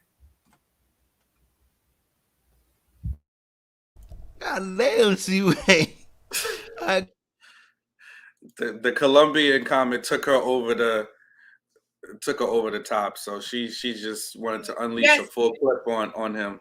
Yes, she could have been an Afro Colombian. I'm an Afro Cubana. I am very much so aware of the diaspora and the different boats that that our ancestors were dropped off in at the different islands. I get that very much so, more than most people. But that's not, he didn't mention it because she had kinky 4C hair from Colombia, okay? That's not why he was mentioning it. He was mentioning Why it. you tussling? No, I know. I want it to be clear. So I'm not tussling. I want it to be clear. Because I bet if she was an Afro-Colombian, he wouldn't have mentioned it, that she was a Colombiana, okay? He wouldn't have. Because that wouldn't have been different to him. He's full of crap. Are you done? Just let me know when you're done. I will be You done seem in a like second. every time I thought your clip was finished, you still firing shots. So just let me know. Well, you asked me. You giving me ammunition. I was I actually didn't give you nothing. You was responding to comments. man. When you ask a woman, is she mad or is she done? She's not done. She's gonna keep going just for you asking her that. Okay. Lord have mercy. Now you give us a PSA on top of the violence. All right. Just cause Sean said that, I gotta play this now. Are you done? Are you done?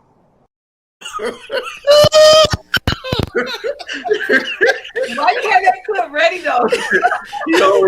Stay ready. Ready to go. You got. I want peace. I don't want peace. I want violence for the Seaway. You know what? Oh, Lord. Hey, when people talk too long on these things, Going, that's my new going. clip now, guys. Okay, when they go over the time limit, I'm gonna just press that thing. Are you done? You need Are to you done actually yet? do that. That's Please, it. I'm gonna do That's it never me. from That's now on. never me. All right. Select folk. Yes. Seaway talking about that's never me. Ready on check. 3 hours later. Brevity is lost on some folks that come up here. But Yeah, go for it. yeah, no, I mean, listen, everything Seaway said, right? Plus, can we talk about how Brandy has never had a relationship in all 35 years? Like, for me, that's a red flag. And then, like, I'm just so tired of the conversation. Like, oh, all the dudes, they just weren't serious. Ma'am, at the age of 35, that was your takeaway? That all the guys aren't serious? Like, where's the accountability? Like, what did you learn? What are you working on? Like, I need to see something more, you know? Like, and who is it? Kadeen is asking everybody, you know, what did they learn from their last relationship? I want to know that from Brandy. Like, what did you learn from your last situationship? Like, at 35 to not have one serious relationship? Yeah, like that for me is kind of like, there's got to be more to that story. You can't see how. I can tell you how. She's being too nice. She's being everybody homegirl, and no one's taking her seriously.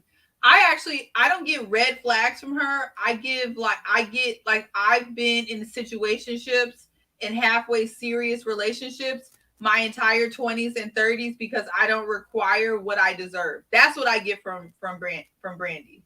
And that's a red flag. To me, that's a red flag because it's not, and that is, it's when people minimize it to be about the other person in any relationship. If it ends, you should be able to walk away with something that you learned for both sides. And I think it's just very easy to say, oh, I've never been in a relationship for 35 years because all the guys weren't serious. It's like, not one. You couldn't find one guy like that.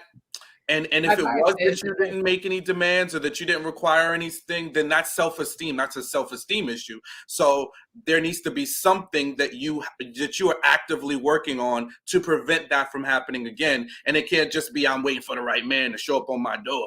No, that's old. That's tired. Are you done? All right. So, go, Corey. Yes, I want to say I slightly disagree with the comments about Samson.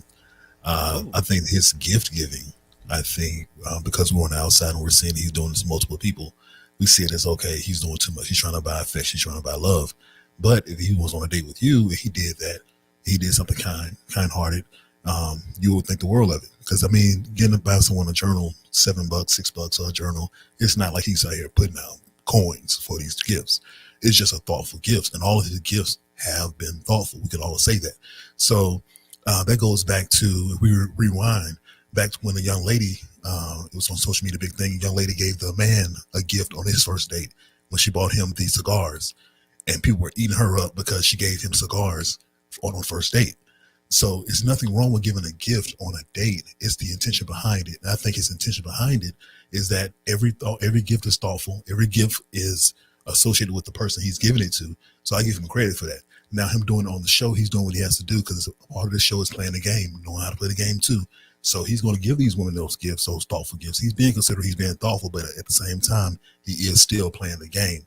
So to me, Samson is doing what he's supposed to do to stay in there until he find who he want to find. Now, when it comes to Brandy, I hear what Sean is saying. When it's a red flag, 35 years old, however old she is, and you get a red flag like you've never been in a serious relationship, there is a red flag. Like, what's going on? What's happening? What kind of man are you attracting? Now, to me, I honestly feel like a woman should have to tell a man what she needs and what she wants to the desired. So a man can come in ready-made, already knows how he is. His soul structure's already aligned. He can explain it to his woman, and they move forward from there. But she shouldn't have to go to him with a list of demands. I need this from you as my man. I need that from you as my man, because that's not how it goes. You know, a man is already going to come in, settle in his ways. He has to find a woman who's agreeing upon those ways or not. If she hasn't found a one who's not, I can see that. But to have zero relationships, I agree with Sean. That's the red flag.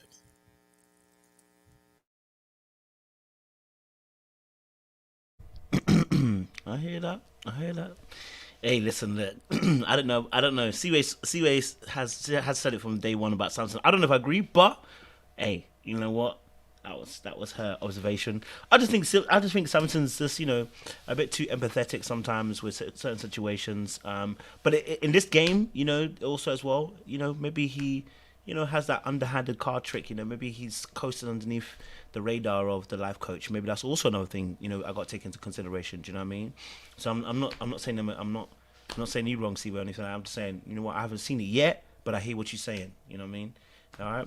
But in terms of you know, Brandy and Samson, I mean, I don't know what happened. I don't know how we got there. I don't know what kind of conversations were happening. Yeah, I'm not sure about that.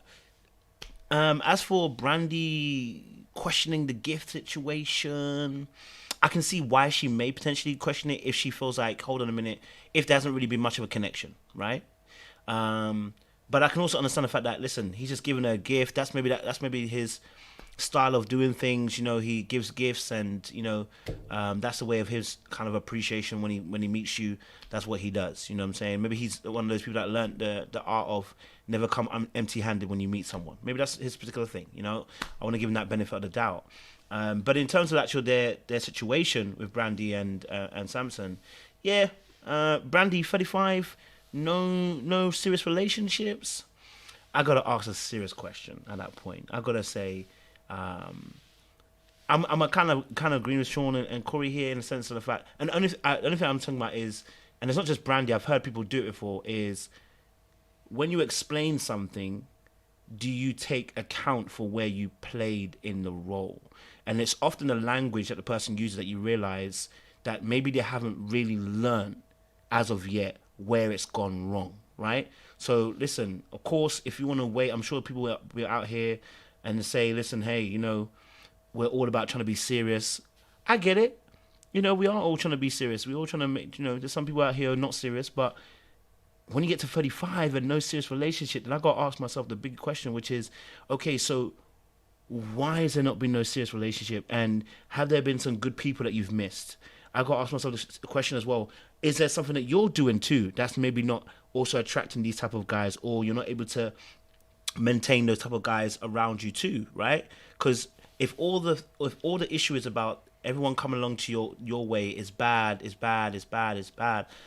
I gotta ask the question, sis, like, where you standing? Why is it where you're standing, it just keeps raining bad men? You know what I mean? Like, and is that my fault? You know what I mean? Is that another man's fault? Like, where you're standing, clearly the thing that keeps coming your way are not serious men. Then you might have to maneuver and move. You know what I mean? At some point, you got to take some accountability. When you're 60, you're gonna say it's just been my whole life. Men have never been serious. It's like at some point, you're gonna have to take accountability so that you can take charge of your own life. And so this is not about men or even necessarily women. This is about someone saying 35, no serious relationship. On Married at First Sight UK, there's a man here who's 40 something, Richie, and he hasn't had a serious relationship in 40 years. Okay, not 40 years, obviously, but since he's been old enough to date. He's the problem. It's not about women that he couldn't. It's not about women. It's about him. He's a problem. How is it you got to 40? You've been a rock star. You've had many women come your way. You couldn't find a serious woman. It's because you are the problem. And when he actually explained his life, you realize he had intimacy problems. There you go. So now we have to look at Brandy and go, Brandy, there may be something deeper within yourself that's not allowing you to be able to see the right people in front of you that would be viable people to date. You know what I mean? So that's what I'm saying about when we say about accountability. It's about so you can take charge of your life. Don't see it as a you're to blame only. It's to also say take charge of your scenario situation so that you can begin to maneuver it in the way that you need to maneuver it. You know what I mean? Because 35 plus now, no serious relationship, baby, you're in danger. Not even because of just children or anything. I'm talking about in terms of the fact that is your eyesight good? Can you spot a good one? Do you know what I mean? I don't know. Can she spot a good one? You're now with Mike. I know Mike is Mike, but Mike's got Anyway, let me leave it there. I'm probably talking too much. Who wants to? Sorry, does someone want to jump in before I? I was just gonna say, and being at that age too, and not having that relationship experience, how are you going to be once you get in a relationship? Because if you haven't had a serious relationship and now you're 35, once you get to that 30 range, you're very much set in your ways. Now you don't really even have a relationship past to reflect on to know where do I draw the line, right? Now you might draw the line and tolerate too much, or your line might be so finite that the slightest thing is going to set you off. So that's why for me, I'm like, it's not like I need you to have miles on you, and that sounds rude and horrible, and I'm sorry. But I heard it as I was saying it. I was like, that sounds horrible. That's not what I mean. I'm sorry. Forgive me. But, it's just you need to have a baseline. And I just feel like she doesn't have a baseline. But it's not totally rude either, Sean. I mean, the miles is like, you kind of got that on you if you've been in situationships. You feel me? Like you've been in situationships, but you don't have the proper miles. You don't have the miles that you need to, like you said, to know how to navigate into the next relationship. This is what I like. This is what I don't like. Do you know what a good relationship looks like? That's what I'm kind of curious on with your past, with your growing up, because it sounds like more so it's her hindering herself from actually being in a long-term stable relationship with anybody more than it's the other men. Because we can find problems with people all day and be like, you know what? I don't want to be with that person because of this reason or because of that reason. And that's you. That's a you problem. That's not the other person problem. You're picking and choosing what problems you want to highlight to say, no, I don't want to deal with that. And it would be curious to know, why is it that you do that? What you've seen in your past that made you this way or whatnot. So I don't know. And just to highlight this little thing as well, so that she travels a lot. So I agree, she does travel a lot. So that's what I'm saying to you about taking accountability. When you explain it and say all the men that keep coming to her are unserious, why didn't you explain that? I also understand I've been traveling a lot. I've been busy. I've not been able to catch her, man. So then that's what I'm saying about when that person is noticing that they take account for the fact that they're in the situation that they're in. It's not just men and the reason why I keep drumming this in is because if you don't do it, you won't take account of your life. Your life is just going to go past you thinking that someone else has to take control of it. You're the person in your life who's driving it. Otherwise, it just becomes an excuse as to, no, listen, if she's been busy, then you tell me that you've been busy. But her thing was, I haven't dated anyone serious because the men are unserious. No, you've been busy. You've been busy. You've been too busy doing career stuff. And that's great. Your career stuff is there. But now you know why you're in the situation you're in. It's not because of us. There are some of us, we're partly to blame. Some of the men are partly to blame. They're not good. But then also take account the fact that you've been in a situation where you've been flight attendant, where you've been up and down, and potentially that's not allowed you to see enough good men or be in a space where you have good men. Then you've got to take account for that. No one else. Because you made that choice. Otherwise, you remove the accountability from yourself in terms of your life and your control. And then it's up to somebody else to control your life. No, you got to handle that. And I say the same thing to men as well. If you're a man and you're screaming that no good women, I'm looking at you, bro. 40 years and you got no good women, I'm looking at you. I'm looking at you big time. And, we've done the same thing with Mike. Take accountability. This is a side note, but I just don't understand why accountability seems like this negative thing for a lot of people. Like, it's not a negative thing. Like you said, it's taking control of yourself and your life and your livelihood or whatnot. Let me figure out what I did wrong in the situation, how I got here, so I won't end up there again.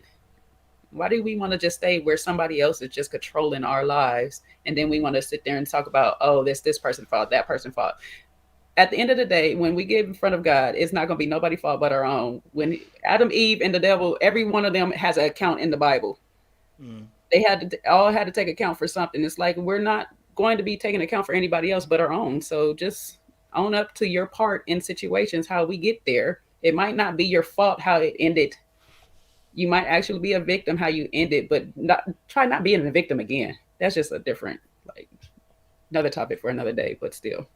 Yeah, you nailed it, Jay. And I think that it's people. We play the blame game, and I think once you get to a certain level, you realize that that blame game doesn't give you different outcomes.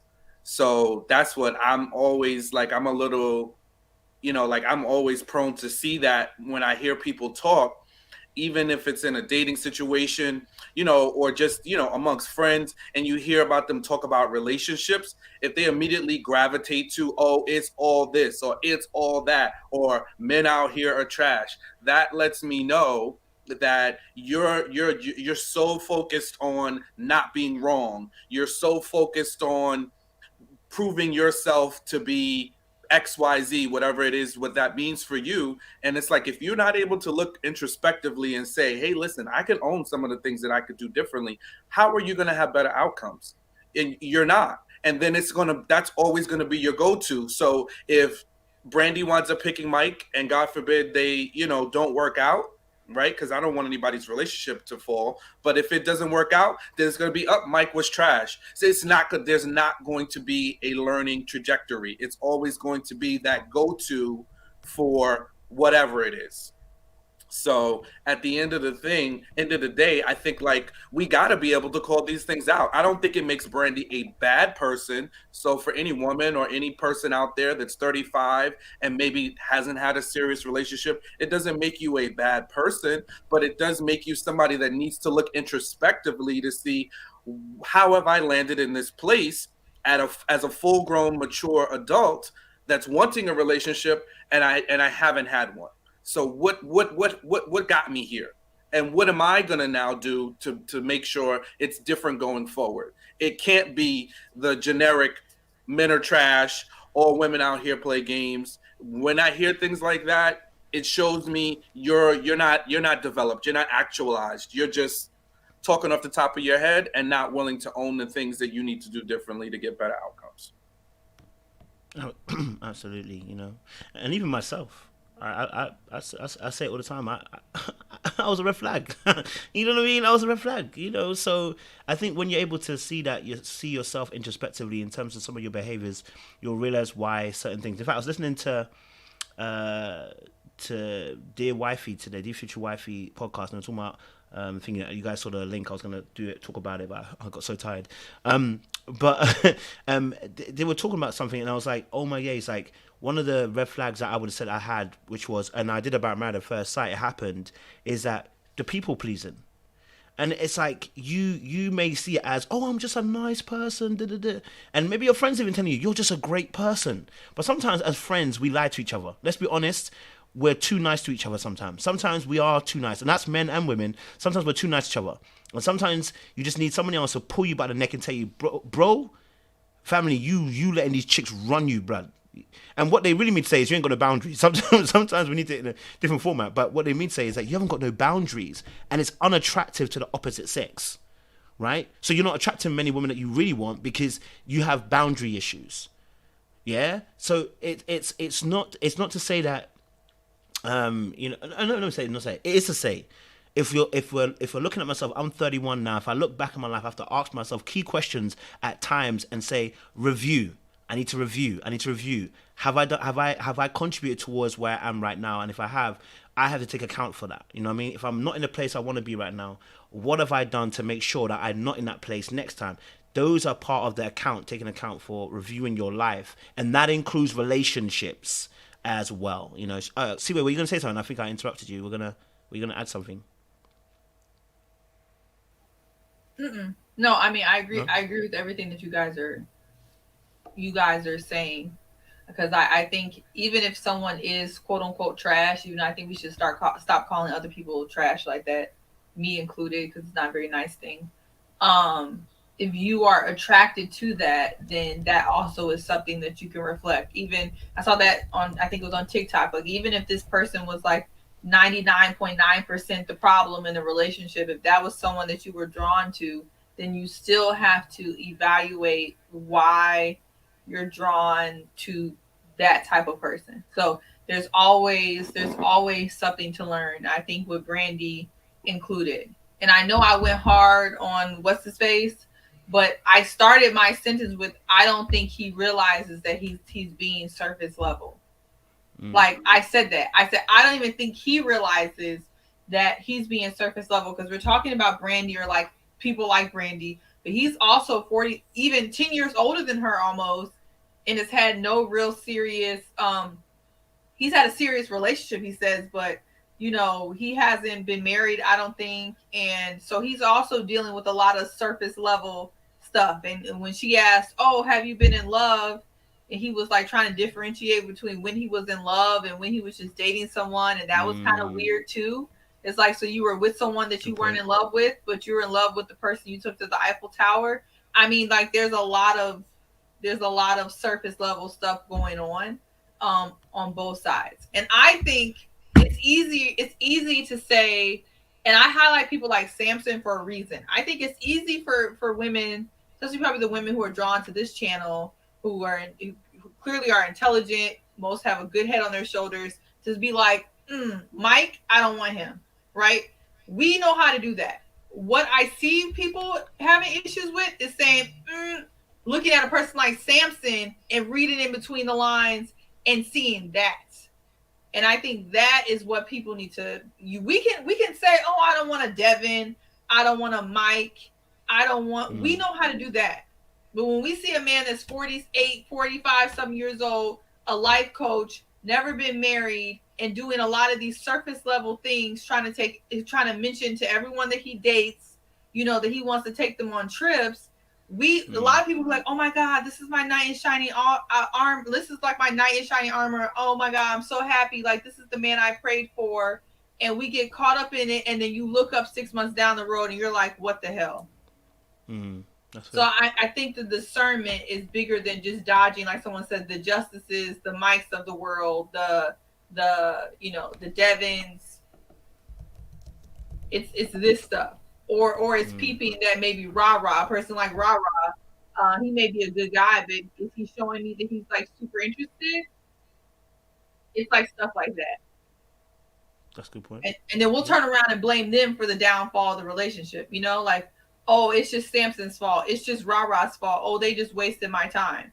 But they were showing you different signs that whole time that you decided to ignore, and then you walked away like, oh, Samson wasted my time. Ra wasted my time. These men are trash. But it's like, what were you doing that you weren't kind of reading in between the lines? So I mean, yeah. Yeah, I think the truth is that, you know, you have some men who don't have to put up much of effort versus those who do have to put up more effort. If someone comes along with straight attraction, and you're attracted to their size, their height, or their look, then they're not going to have to put in as much effort as the next man will, because you're looking at the attraction. To me, I don't think Randall does much of anything. Be honest with you, he's present, he's there, he's doing his thing, but he's not putting in like effort to show a woman that he's into. He's not putting in effort to say, oh, hey, I see a future with you. I just don't get that vibe from him. So, but a lot of women on the show are attracted to Randall because of his, especially because of his height. Well, let's be honest about it. So that's a thing. So the ones who are not attracted are the ones who you're being more bold about. Brandy's not really attracted to Samson like that. So she feels bold enough to out him the way she did about the gifts. If she was into him, she wouldn't do that to someone you're into, you know? So we got to be honest about the fact that attraction plays a huge part in what we're willing to allow people to get away with, and what we will not allow someone to get away with. So I just say to say that, you know, Randall hasn't shown me much. He hasn't given me much energy to show that he's particularly invested in anyone. He's just doing his thing on it. In dates, he's being himself, which he should be. He should be himself.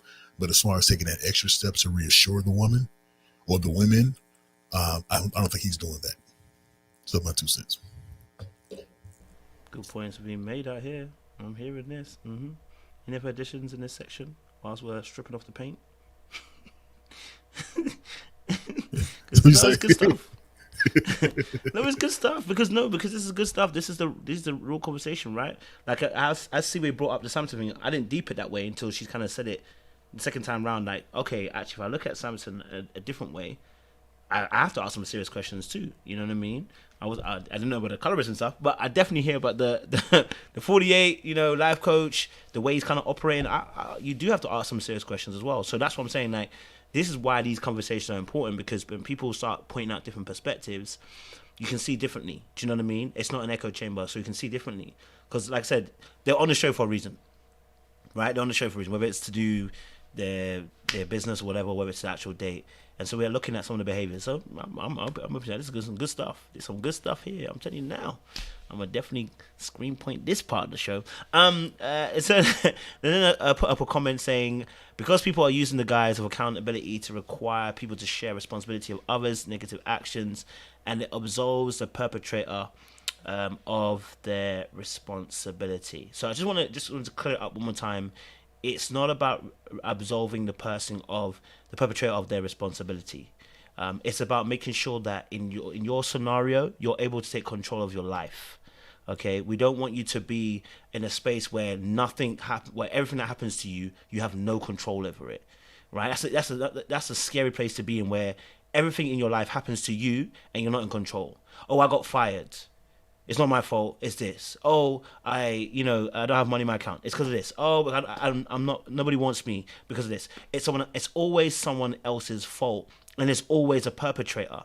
Whether it's the government, whether it's your boss, whether it's a boyfriend or girlfriend, or whether it's your friend, whether it's family or this and that. At some point, one has to take accountability for their life so you can take control of it. That's what we're talking about. So if accountability has been used it's almost like the word submission. It sometimes gets used in a way that's used as a beating stick. This is not a beating stick word we're trying to use it for. What we're trying to say is take account of your life. Have control. And when you do that, then life is not doing you. I would say you're doing life, but that might sound wrong. But you're taking control of the reins of your own life. You know what I mean? And I'm saying that from a perspective of someone who also too has had his own red flags. And until I start looking in the mirror, someone's crashed their car. It happens all the time down here. There's a road that's here that everyone crashes their car at. But I'm sure they'll live. Anyway, but so yeah, so and in honesty, like again, they got to take accountability. They're swerving and driving fast on the street. Ain't no one else to blame. But yeah, so even if you have somebody doing something to you, I know it sounds bad, but even if you have, and that's, I think, see where you said it. Or so Jay, I don't know who said it. Someone said a beautiful example about, and I think someone's put a comment there. Even if that person let's say the person is 100% toxic, why were you drawn to them? Like, then you have to ask that question about yourself. So that's what we're talking about in terms of accountability. You know what I mean? If people are not choosing you, maybe you smell. Listen, we've all been around people, right? And nobody tells that person your breath is kicking. Yeah, your armpits stink. No one's telling that person. And now you're asking the question, nobody wants to be around you. Why? Yeah, but you're going to say someone else. Nobody wanted to be around me. No, bro. Your breath was kicking and your armpits were stinking, but nobody told you, and maybe that's why people weren't attracted to you. I'm not saying that's actually Brandy's issue, by the way. I'm just saying that there are things sometimes that we do and have about our character and our behavior that is unbefitting, that stops people from wanting to get close to you. And maybe when you look at yourself and take an introspective look, you'll be able to see, oh, if I take account here, I can change this, and actually I can get a different result. It's a scary place to be in when you can't change your life course and life's just happening to you. Yeah, man, that's a scary place to be. Any other additions on this part before I move it on to the next clip for you guys? Yeah, go for just it, Sean. real quick. I think I think sometimes, like, you may hear something that we say or one of us says, right? And you think about that one isolated relationship. We're not talking about the one situation where that one person did something to you and they shouldn't be held accountable, right?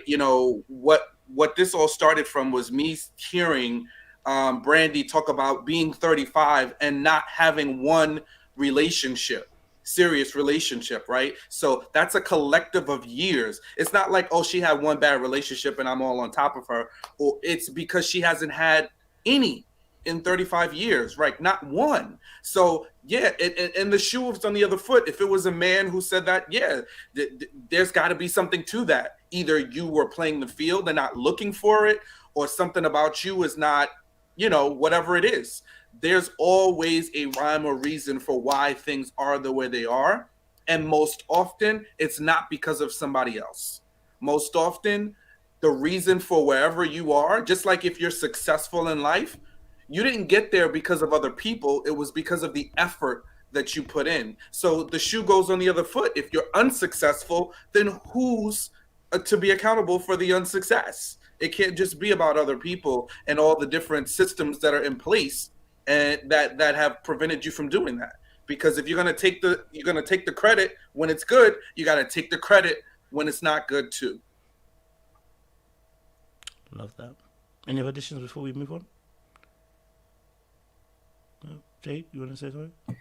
I just say, when it comes to taking accountability, it's a good practice to have for a relationship anyway, because you're going to do a lot of things to your partner at a lot of times that they're not going to be happy with or whatnot. And it's just saying, a lot of times I acknowledge that I did something. I acknowledge that I did that and you might not like it or whatnot. And let me see if this is a part of me that I can actually change, fix, or, just stop altogether. Because some of us do have bad habits that are just drawn into us since childhood that might take some time. And sometimes we go through life, like Coach said, where people around us are not telling us about ourselves.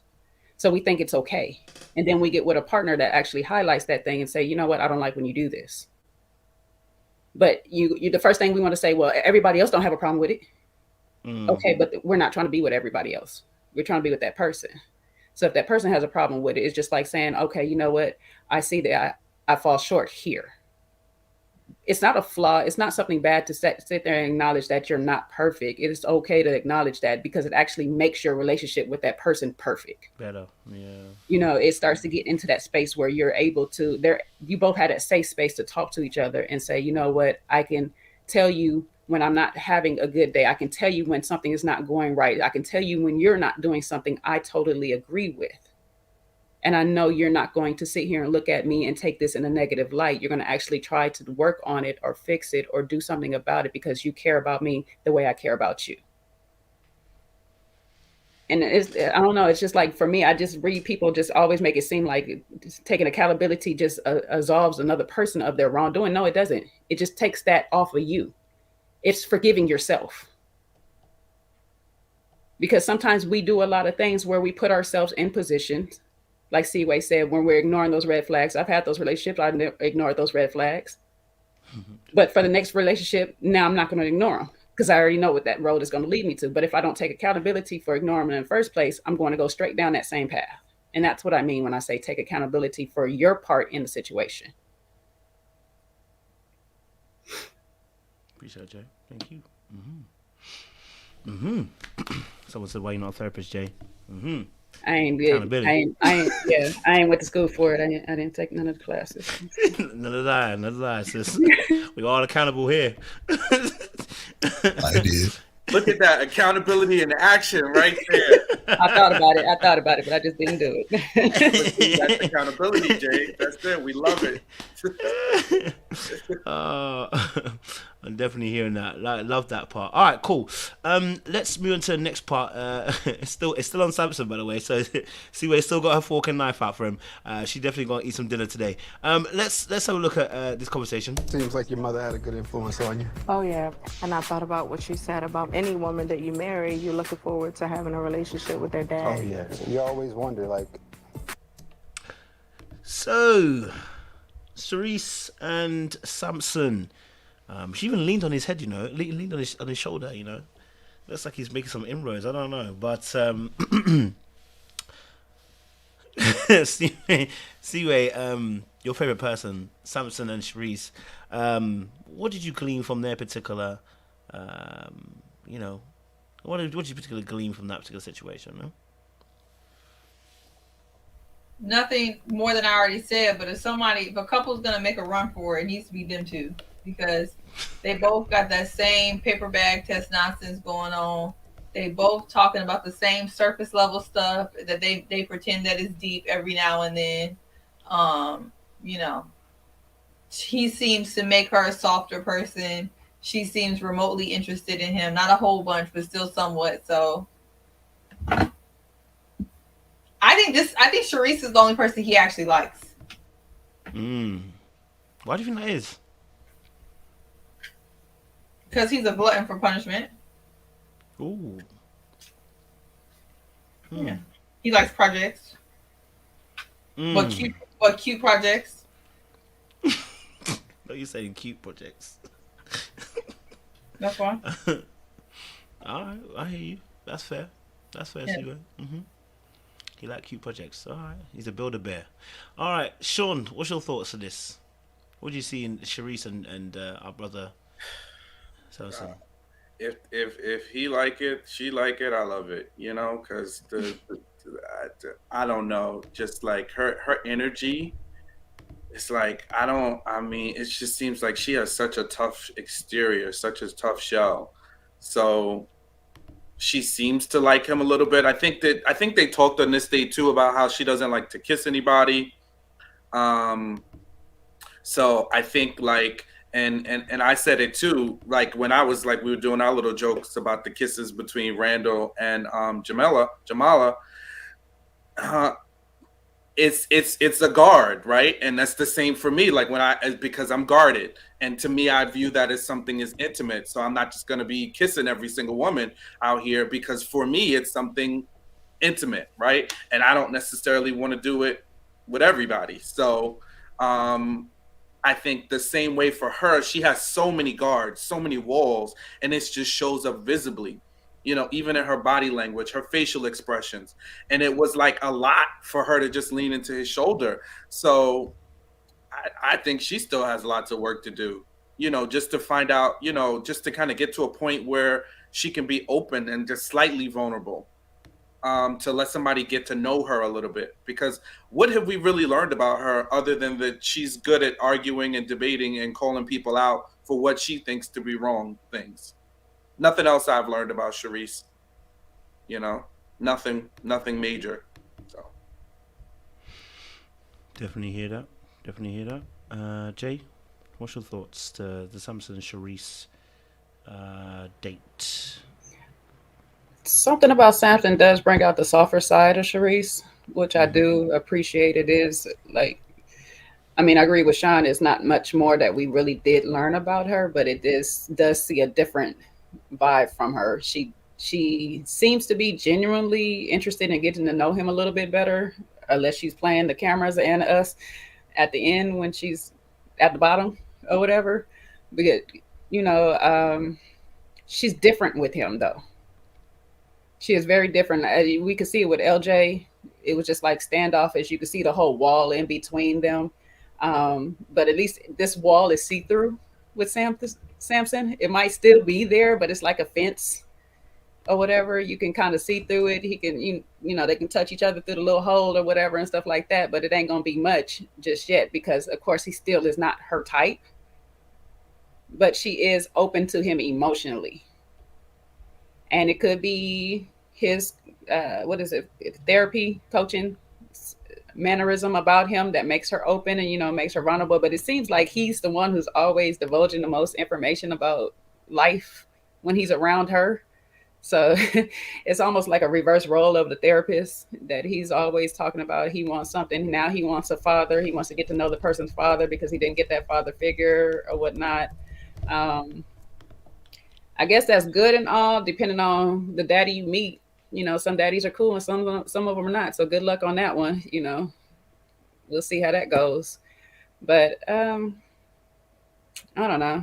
We'll see. I don't know, because something about them both is just like nobody else really is into us that way. So we just don't hold on to each other till we get to the end. So we'll see how this goes. All right. So for me, I think that I agree with what you guys saying about Sharice, but I also feel that she really changed her mindset when it comes to dating. In the very beginning of the show, she said, "I'm a boss." and men are intimidated by me. And when she said that, I made sure to remember that. I made sure to keep a close eye on her throughout the duration of the show because I wanted to see what men would be intimidated by. So when she says that, what I see is that she doesn't, like you said, Jay, with Samson, he is holding the conversations. He is the one who's giving the meat of the conversation, the meat of the emotion towards her. She's not giving anything of herself willingly, just initiating it herself. Yeah, people have to pull from her. So because Samson is used to pulling, and he's also giving too, but he, as a life coach, he's used to pulling too. So because he's good at that, good enough to get it with her, she sees that as an attraction in him because she's not willing to do that just off of herself. I think as far as couples go, this may be the best couple that they can see with each other. But at some point though, when you're across the aisle from your partner, they have to be vulnerable. You have to see that they're willing to be vulnerable with you. And if she's not going to be able to give that, it's going to hit a wall. It's definitely going to hit a wall. From a man, from a woman, whoever you're looking at, you need to get that sense of vulnerability. And if she's just, if she wants the person to look at her and be attracted to the things that she has to offer, she has to be willing to show what she has to offer herself to that person, that they'll be attracted. Not have that person find it within her, but be willing to showcase herself. I hope I'm making sense to you guys. But yeah, so I think that part is missing. The statement he made about, I want a relationship with a dad. That's something that she has that he doesn't have. That's something he can win or gain from being with her. So it's like, okay, men, I'm used to hearing what men gain from being with me. She comes across as the type of woman who back in the day was getting men left and right for whatever reason, left and right. And she's used to that mentality for her not having to do much herself. And it just comes to her. And now it's at a point where she's older, where more is being required of her and she's not getting what's required. So that's what I think.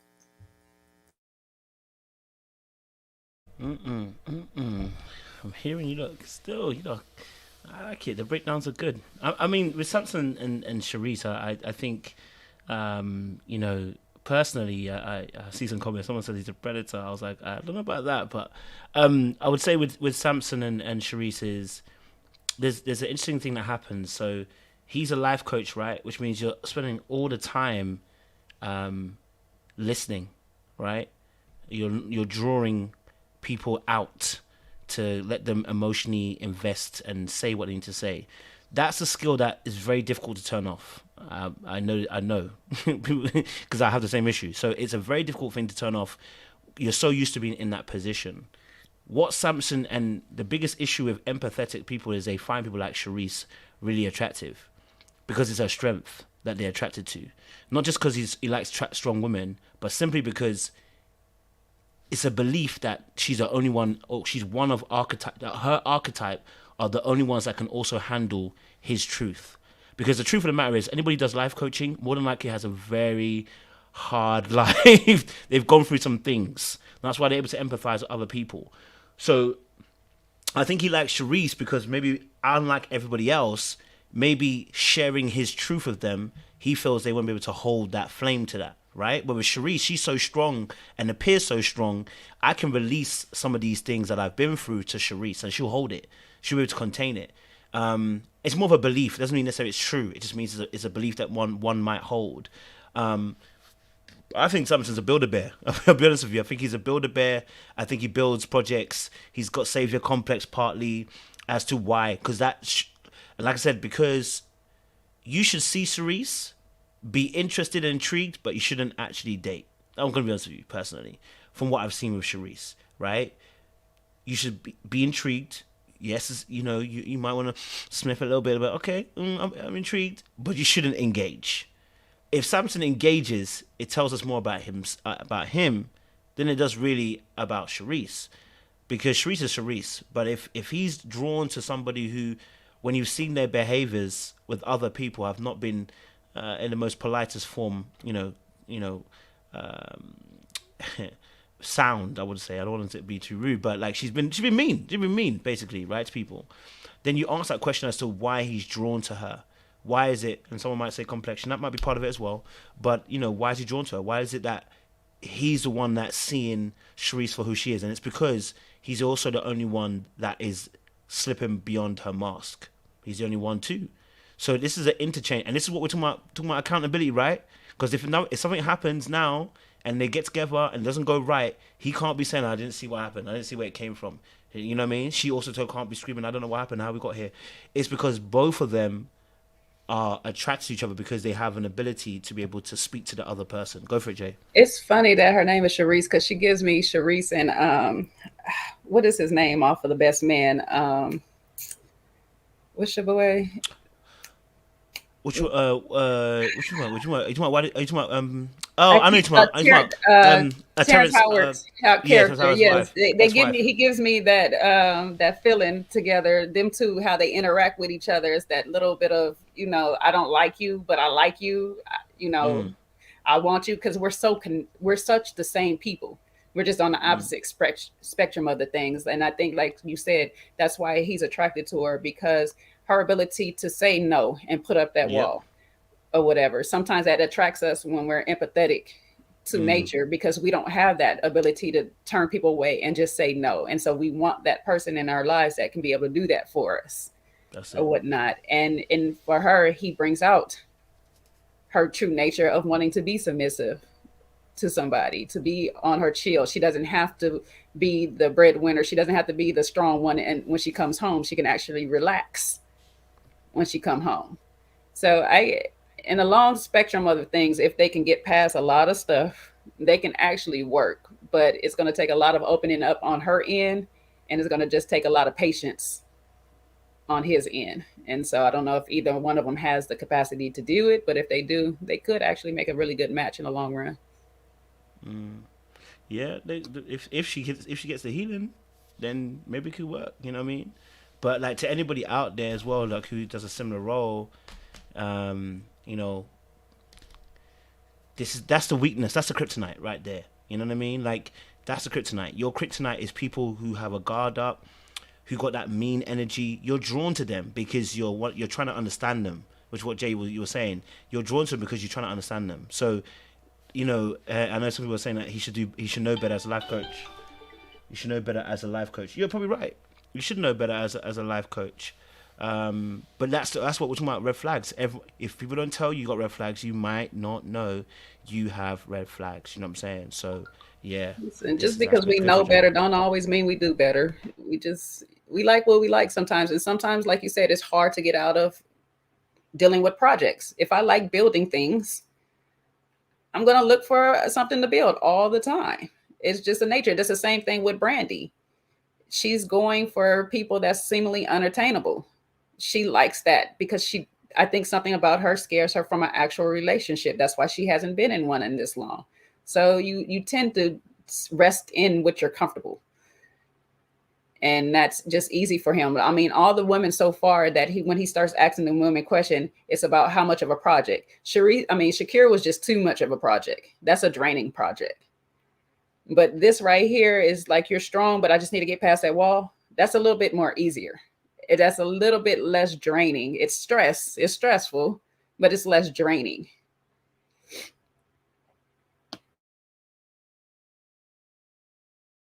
That's real indeed. Anyone else want to contribute towards Samson Sharice before we move on? No? We move on? Alright, cool. I'll move on then. Let's Swayze and Cadian had their situation. Let's About feelings more, maybe. Why? Because my job. So you bring your job at home? I try not to. Me and Kaden, we do have like a lot of flirtatious energy, but it's a lot of stuff.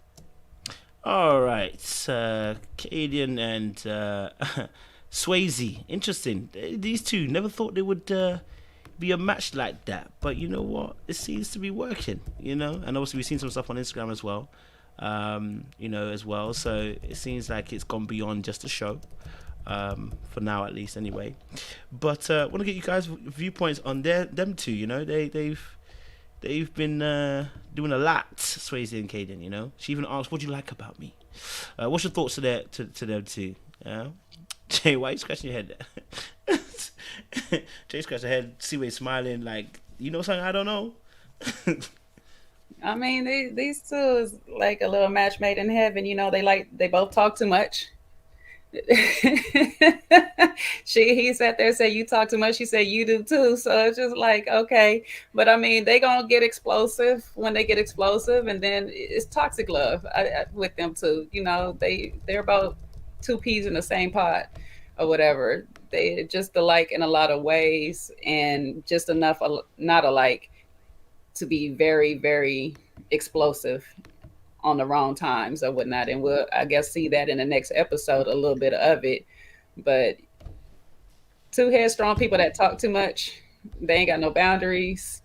It's fun when it's fun, and it's going to be rough when it gets rough. We'll just, I don't know. They love it. I like it. It is what it is. I'm hearing you. All right, cool. Yeah. Sean, what's your thoughts to the Swayze cadence? It's giving friendship vibes. Like, we're gonna make friendship bracelets and, you know, be BFFs after the show. But other than that, I don't see anything like when you have to. There's a couple of things. The first thing, I'm gonna start from the end and go backwards. But the first thing is, if you got to ask somebody what they like about you, that's already you're starting from a place of deficit, right? Either it happens organically, or if they haven't really told you what they like about you, maybe there's not much that they like about you. And not to mention, even if you go so far as to do that, once they're reaching for things, yeah, that should tell you you shouldn't be pressing any further, right? So if he's going to tell you that he likes that you eat, come on. I mean, she did some work on them ribs, and clearly she's efficient at tearing up some good food, you know? But that's not like the first thing I would mention to somebody I'm romantically interested in, right? You know, and then everything else was very like cookie cutter from there. Oh, you're attractive, da da da da. You know, you do well for yourself. All those things are very surface, which just goes to show there's not much that he likes about her. Now, the other part of it is that it just seems very, you know, like her questions are very interview style, in terms of what did you learn from your last relationship? I mean, yes, could we ask that question? But, you know, in a setting where you're trying to get to know somebody, maybe there's other things that you might want to find out, right? What do you enjoy doing? You know, what was the last, you know, fun activity that you did? You know, questions like that could be more meaningful. And I just feel like she struggles, and I think somebody like her, that's why there's always so much gossip, because she can gravitate to, she knows how to get to gossip, or she knows how to quote unquote call somebody out. But when it comes to like the surface, getting beyond the surface and like getting to know her and talking about what she's learned, maybe you share something about you. Hey, listen, this is something I'm working on with me. You know, these are some of the things that I've learned from my past relationships, you know, and this is what I'm looking for now. You know, how do you feel? You share a little bit about yourself first, and then that can open the door for somebody to feel more comfortable sharing about themselves. But I don't think she's going to do that. Like, she goes right for the things that are right out there. And, you know, that's why she's always in the mix, because that stuff is easier for her to get to. Hearing loud and clear, baby. All right. Corey, what's your thoughts? Yeah. So the interaction, I agree with Sean. Like, it's just, it does seem like on a friendship level type of base. But what I will say is that I do like the question of what do you like about me? What are you attracted to about me? The reason why I like that question, it has to be timed right though. It has to be asked when someone has had enough time to be around you to really give you an answer. So maybe they've been on multiple dates where maybe off camera where you feel comfortable, you feel comfortable answering that question. But I think you ask the question because you want to know how people see you and like how they truly see you. And the way he answered the question lets you know exactly where you stand. Saying that you're always eating something, like, that's not cool, man. Like it was more, it's more of a situation where he didn't know what to say, and he really just dropped the ball. He couldn't come up with anything clever, anything nice. He didn't have anything to say per se. So when it comes to her, he's just trying to swim and not sink. He's not really interested in her. So if that's all you can say is the things she's already told you about herself, as far as, you know, her she being career driven and this and other. She already said that. But if you don't have any meat to go with your potatoes, then I mean, it's just like, come on now. As far as Kaden, I agree with her too. She does ask a lot of interview type questions. But a lot of women do tend to kind of get to the meat at a certain point in age. Women will more likely, and men should as well, get to the meat of, okay, who you are. What am I getting myself into? I don't have time to learn or time to build this, build that with you and then find out you're not right for me. So a lot of the questions are being cut straight to the chase.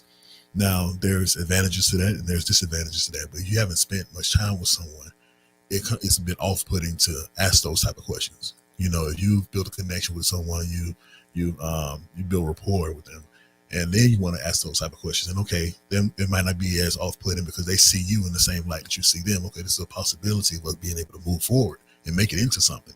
So I don't mind asking questions about longevity, asking questions about why my last relationship didn't work out, my role in that, her role in that. So I don't mind asking those questions, answering those questions if I feel there is a possibility of us being together in a long-term relationship. Where Caden's problem is she asks these questions to men that she's not even interested in. So, and it's clear that she's not interested in them. So it's off-putting to the men that she's asking the questions to. So to me, like I said, as far as their date though, I did get the friendship vibe as well. That's all. I'm hearing that. Seaway, what's your thoughts? Swayze and Caden, baby.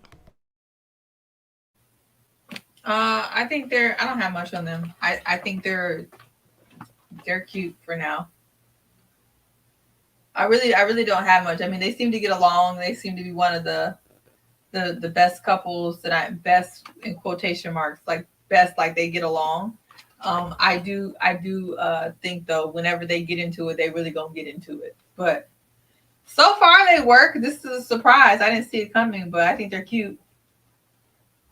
Yeah, I don't get where Sean and Corey keep getting this friendship vibe. It's more than a friendship with them too. They're past that point of friendship or whatever. Like, I they're past. I don't get that either. I don't get friendship. I don't know where they're past that point. I mean, if he can't articulate, what he likes about her, that's the problem. He jokes, and that was a joke when he said it. Because you eat, you could see it in her face that it was like, okay, I want you to be serious right now, though, right, or whatever and stuff. But he was joking with that whole eating thing. It's like, we all know she eat. We don't all peep she eat. Like and she does have something in her hand every episode. Yeah, that's something we all know. So for him to say it is like, okay, I already pay attention to you for that much and stuff. That's just a little icebreaker joke in between. But there's more. She wanted him to be more serious about what it is that he really likes about her in that moment or whatever.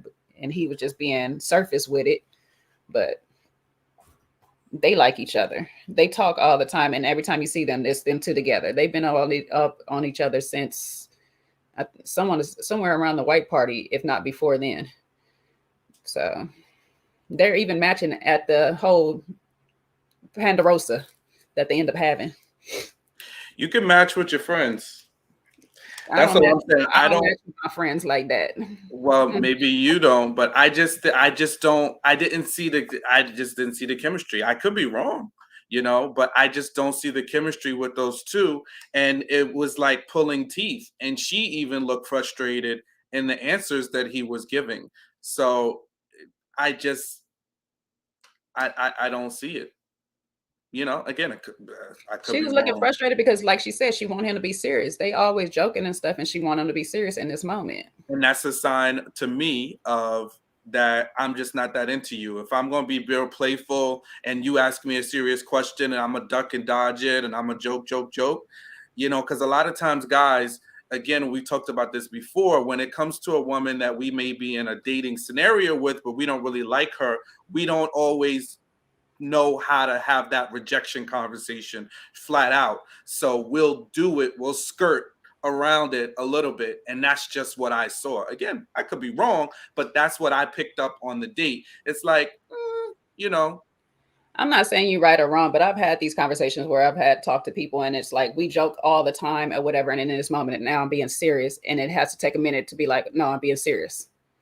Because we're just so used to joking with each other that they don't realize that, oh, no, I'm really asking this question. And then when I get the answers, it's like, oh, okay, we moving forward on something. It's not a rejection or nothing like that. So it's just like sometimes you play too much with people and they don't know when you're serious. Exactly. And in those situations, in my opinion, I'm not saying I'm right, those should remain friendships. Because if I'm with you and you can't determine when to be serious and when to stop playing, that means that somewhere the wires are crossed. Like, we need to be aligned when you should know when I'm being serious based on the question I'm giving you. No, I mean, even though we joke around a lot, what do you like about me? That takes time, though, Corey. That takes time. That is not about to happen in like a couple of weeks. Yeah, that's what I was saying. I don't know if they had more time to do it off camera or not. That's why I didn't know, like, what we see is what we get. Or they got more time, so it's kind of hard to analyze it. You know what I mean? But I get what you're saying, though. That takes time because, like, even with my relationship, it was jokes and jokes and jokes. In the beginning, it was like, okay, hold on now. I'm being serious right now, though. And stuff. So it took time to get to a space where I know you're joking and I know you're serious with some people. Yeah.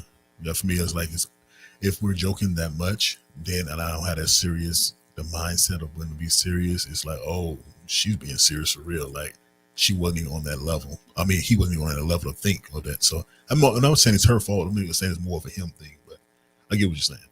All along. And you know what it is too? I'm just super skeptical with these ready to love situations, because I know they're all over the gram and this, that, and the third, but let's see what happens in 2 weeks, because they'll be up on there. Oh no, we're together. No, we're really together. Posting pictures talking about us against them.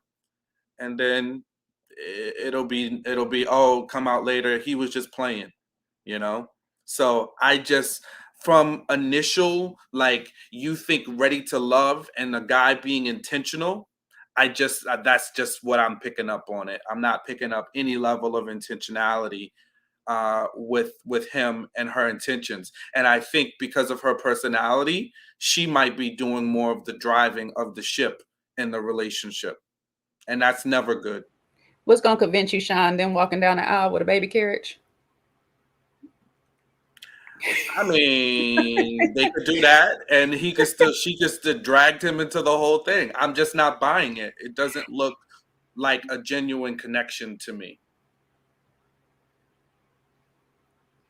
I just be wondering, because I'll be like, everybody expect these people to get married, all this relationship, and they break up, and then they be like, see, told you it wasn't gonna last. It's like 95% of relationships don't. Okay. But it just be the ones where we call out the inauthenticity, and then they just be all 10 toes down, and then it be inauthenticity. You know what I mean? Are we talking about Cornmeal? Are we talking about Cornmeal? Because they still together, I think. Who? Cornmeal. Oh, I'm not talking about, who's that? Who's Cornelius and Oh, ain't nobody thinking about them. She's gonna handcuff that man all the way down the altar. But there's a couple others. There's a couple others out there and other seasons after that it just looked like, it was like people was just grasping at straws to pull something together. And that's exactly what they did. And then it fizzled, Sean is tainted. That's it. No cap and no play right there. But no, I hear you. I think they do like each other.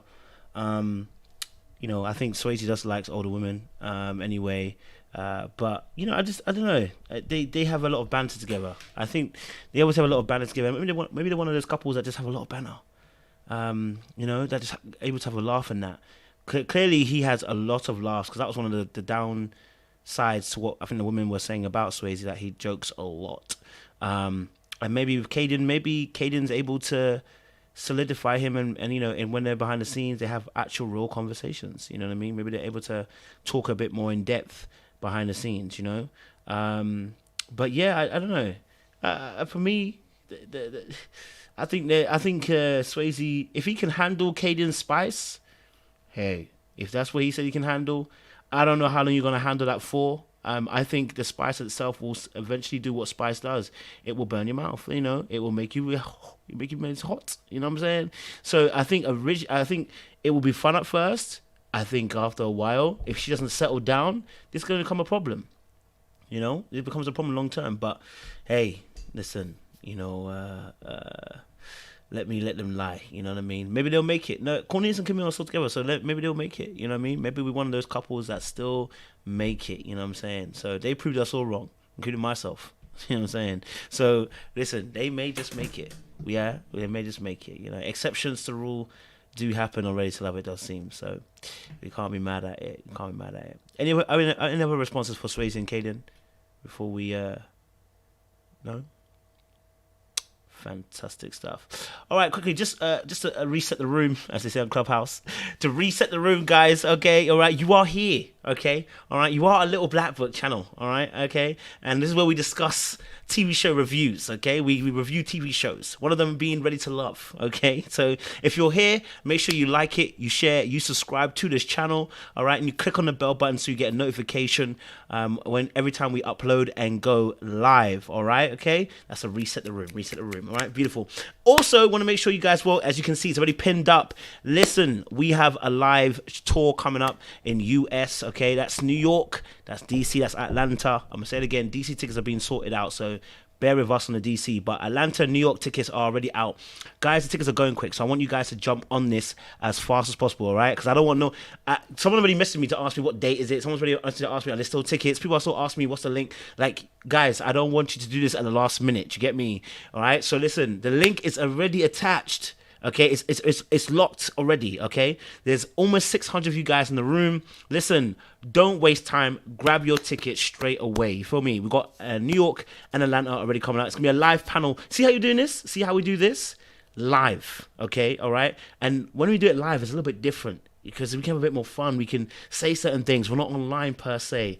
I mean, if you guys record us, I mean, that's your business. You know what I'm saying? I will defend myself all the way, okay? All right? I don't mind the publicity, okay? It's between me and Jesus. But, you know, we want you guys to be involved in the show as well. We want you guys to get involved and have fun as well. So those of you who already bought VIP tickets already, we appreciate you, because I know the VIP, some of you guys already bought VIP tickets. You're on job, you know what I mean? So listen, click on the link. Grab yourself a ticket, okay? Get involved with the tour that's coming up in October time, all right? So we want to see more of you guys as well, okay? All right? Some of you, I know you want to see you face to face. I want to see you face to face, all right? All right? And please, when we're there, guys, don't do you remember me? We can't even see your DPs. Don't do it. Do you remember me? I'm not gonna remember anybody. I can't see anybody's face. It's the DP's not even showing. Do you know what I mean? All right? Maybe if you mention your handle, though, I remember it. So anyway, do you know what I mean? But listen again. But once again, guys, please grab your tickets. They're going quick, so jump on it. We'll be having a live panel talks for a few hours where we discuss different relationship issues. You know what I mean? If you've got some questions that are burning you to, grab your VIP ticket. You know what I'm saying? Because when we do the after dark, after party, after session, okay, that's where the real conversation meets. It gets a little bit interesting there. You get me? So make sure you guys jump aboard on that. Any other updates I should let them know, guys, just before I move on? Yes, Seaway? What's your update, everyone? No? If I hit the nail? Or just let them know, because I know a couple of people were asking, like, for New York City. So we're trying to target, because I know some people are like, well, we don't want to go here. We don't want to go there. So we're, like, in between Manhattan and like the Long Island City area of Queens, for anybody that knows the city. So we're like in between those two boroughs, maybe like Williamsburg or Dumbo and Brooklyn. But we're going to get it sorted out. New York is tight. For anybody that lives here, you know, it is definitely a challenge. And, you know, but we want to make it right for you. Sean's definitely going to be there, you guys. So. In all his glory, with his Who's the Daddy shorts. If we can pimp him out, yeah, he's gonna be there. I think I might need security though, because you're gonna be tugging at your shorts. I don't want anybody in the bushes trying to snipe me out. Take you out before you even get in the my show. Unpopular opinions. and we live. I mean, we got to get out of this technology time period. You know, we got to get back to seeing people in person. Seeing people while they're still here, so please come out. If you live if you live on the East Coast, I don't want to hear about come to your city. New York is your city, so I hope you make that work. You guys can travel. We travel for everything else. East Coast is fully covered, guys. So make sure that you get there. And my Midwest folks, I'm sorry that we didn't show the love that we deserve. But you know, the flights from Chicago to Atlanta are cheap, so you can also come there. So we hope to see you guys. Trust me, guys. So you'll get to see all of these guys on the panels, man, and maybe a few extra faces as well, you know. So, you know, listen, it's going to be a good time. That's what I'm saying. It's going to be a good time. So we'll keep mentioning this, keep reminding you guys as well. And when the tickets are gone, the tickets are gone. That's what I'm going to say. When the tickets are gone, they're gone. All right? So, yes. DC will be posted a little bit later, guys. I did say that, yeah. We're just sorting out one or two details. I want to sort out something for DC before I drop any tickets for there. For you guys, but NY and ATL are already up, and I think a lot of people are waiting for DC. I see the way that you guys are hungry for DC, so DC seems to be the place and the spot for a lot of people. We'll get that sorted for you guys, and when it's up, I'll let you guys know. But for now, ATL New York, it's gonna be amazing as well. Someone suggested we should get name tags as well, so you guys can put your handles on there. Beautiful suggestion. We'll get that as well, so you guys can, remember old school. Remember the old school? You used to write your name on the little sticker thing. Exactly. Hi, my name is. Oh, I'm 2L. My name is. Yes. What is it? Jay Sutter, we're not coming to Houston. So if Kojo can come across the 5 to 11 C's, you can come from Houston to Atlanta. Okay? If Kojo's crossing these waters to come to us, you guys can leave Houston. Y'all can leave Dallas. Y'all can come, make a trip out of it, get a babysitter. Do what you got to do. Okay. Or we all can make a big trip next year to the UK. Whatever y'all want to do. Whichever's better for you. I think Atlanta's a little easier. So y'all, he crossing the water, y'all. Y'all can come see that man where he at. Come on now. Boat to you guys. And we fought for this because he was not gonna do it. I know. And we got 3 cities out of it too. So right. That's huge. So you got options. Please, y'all, don't nobody say, why you ain't come to Saskatchewan? Don't ask us that. Where's Saskatchewan? I've never even heard that. What is that? It's in Canada. It's in Canada. It's in Canada. Chattanooga. Saskatchewan. Nobody don't meet me at the Lakes of Minnetonka. Don't get no love. Come on now, y'all. The man that comes to 3 different states. It's a mini tour. It's a mini tour, okay? It's not a world tour now. It's a mini tour. That's the high vibe said. Why you ain't come to Chuckalisa?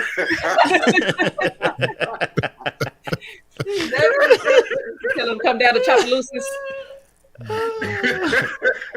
Oh man. Right. Oh, mercies. Oh my god. Leave you on the back streets, in the dark alleyways. Someone sounds scared. American will change my life.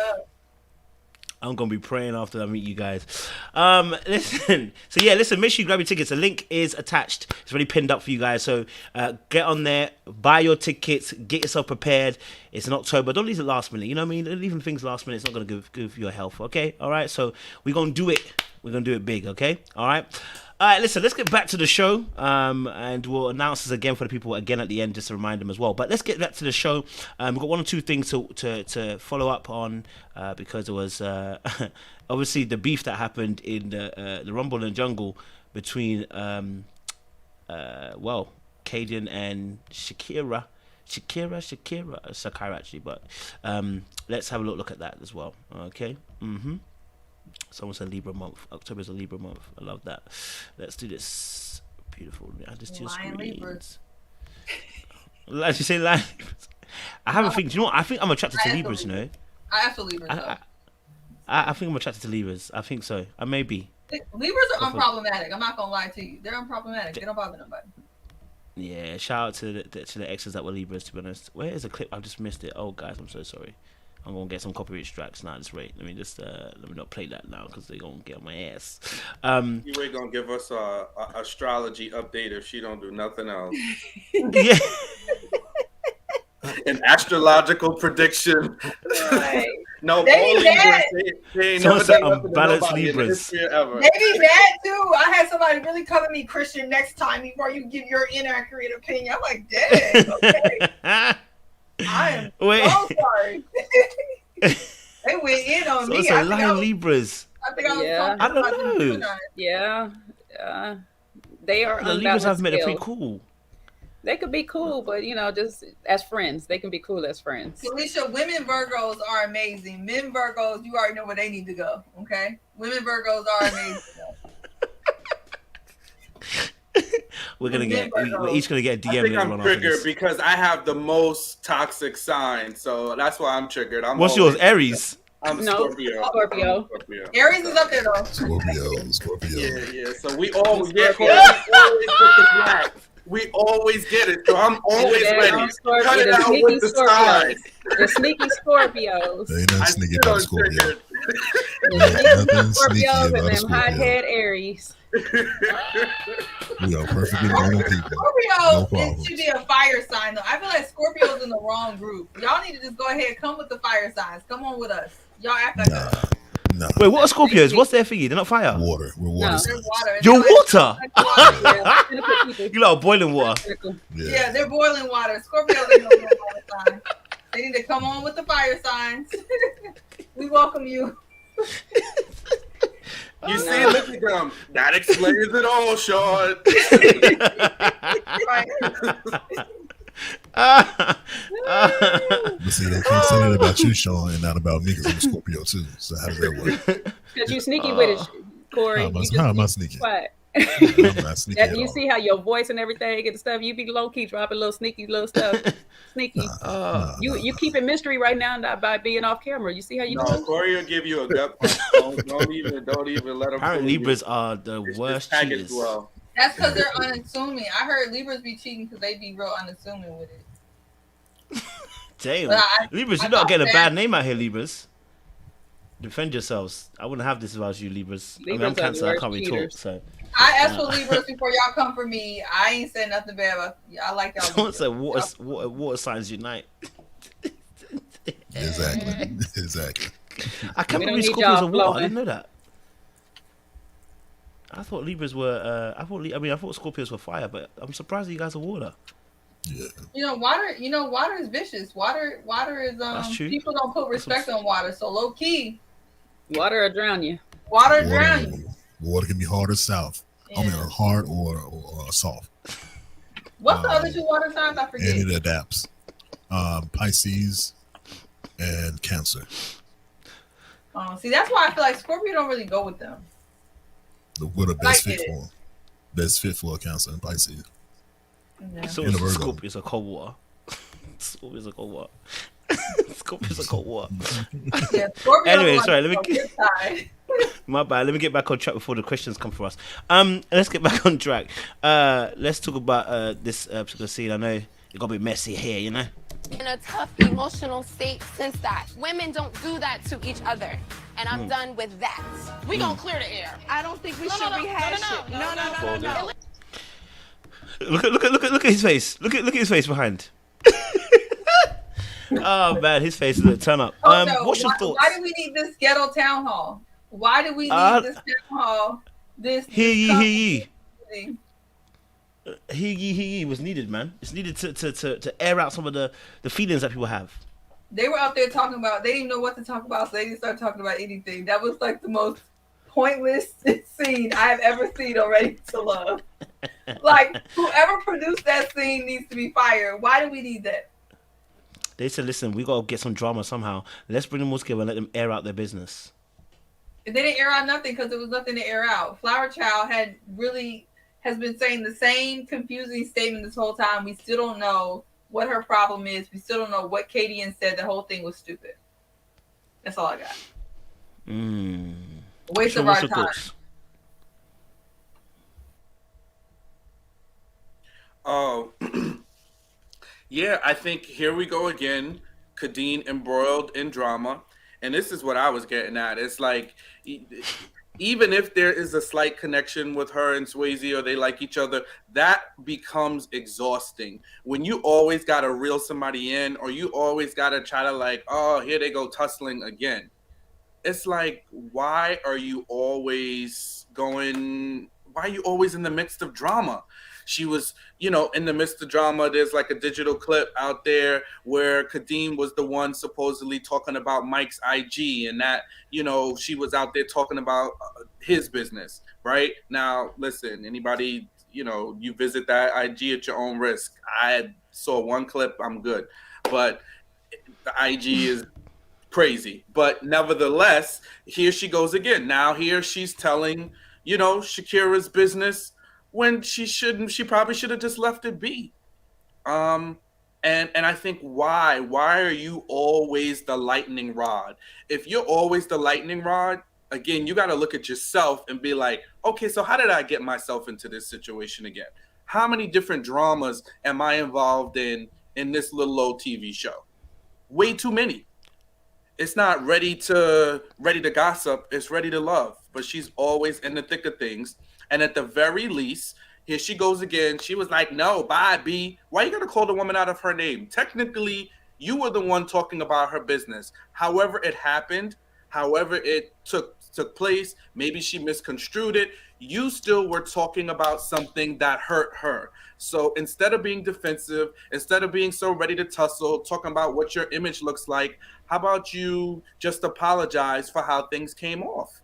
But nope, she can't. She got to fight. She got to tussle. She got to put her Layla Ali boxing gloves on, and she wants to go 10 rounds. So I thought it was, just more drama and fodder and more reasons why Kadeen is not ready to love. She ready to tussle. I hear that still. All right, yeah. Jay, I don't know if Jay is there, but Siwe, go for it. Okay, she'll be back.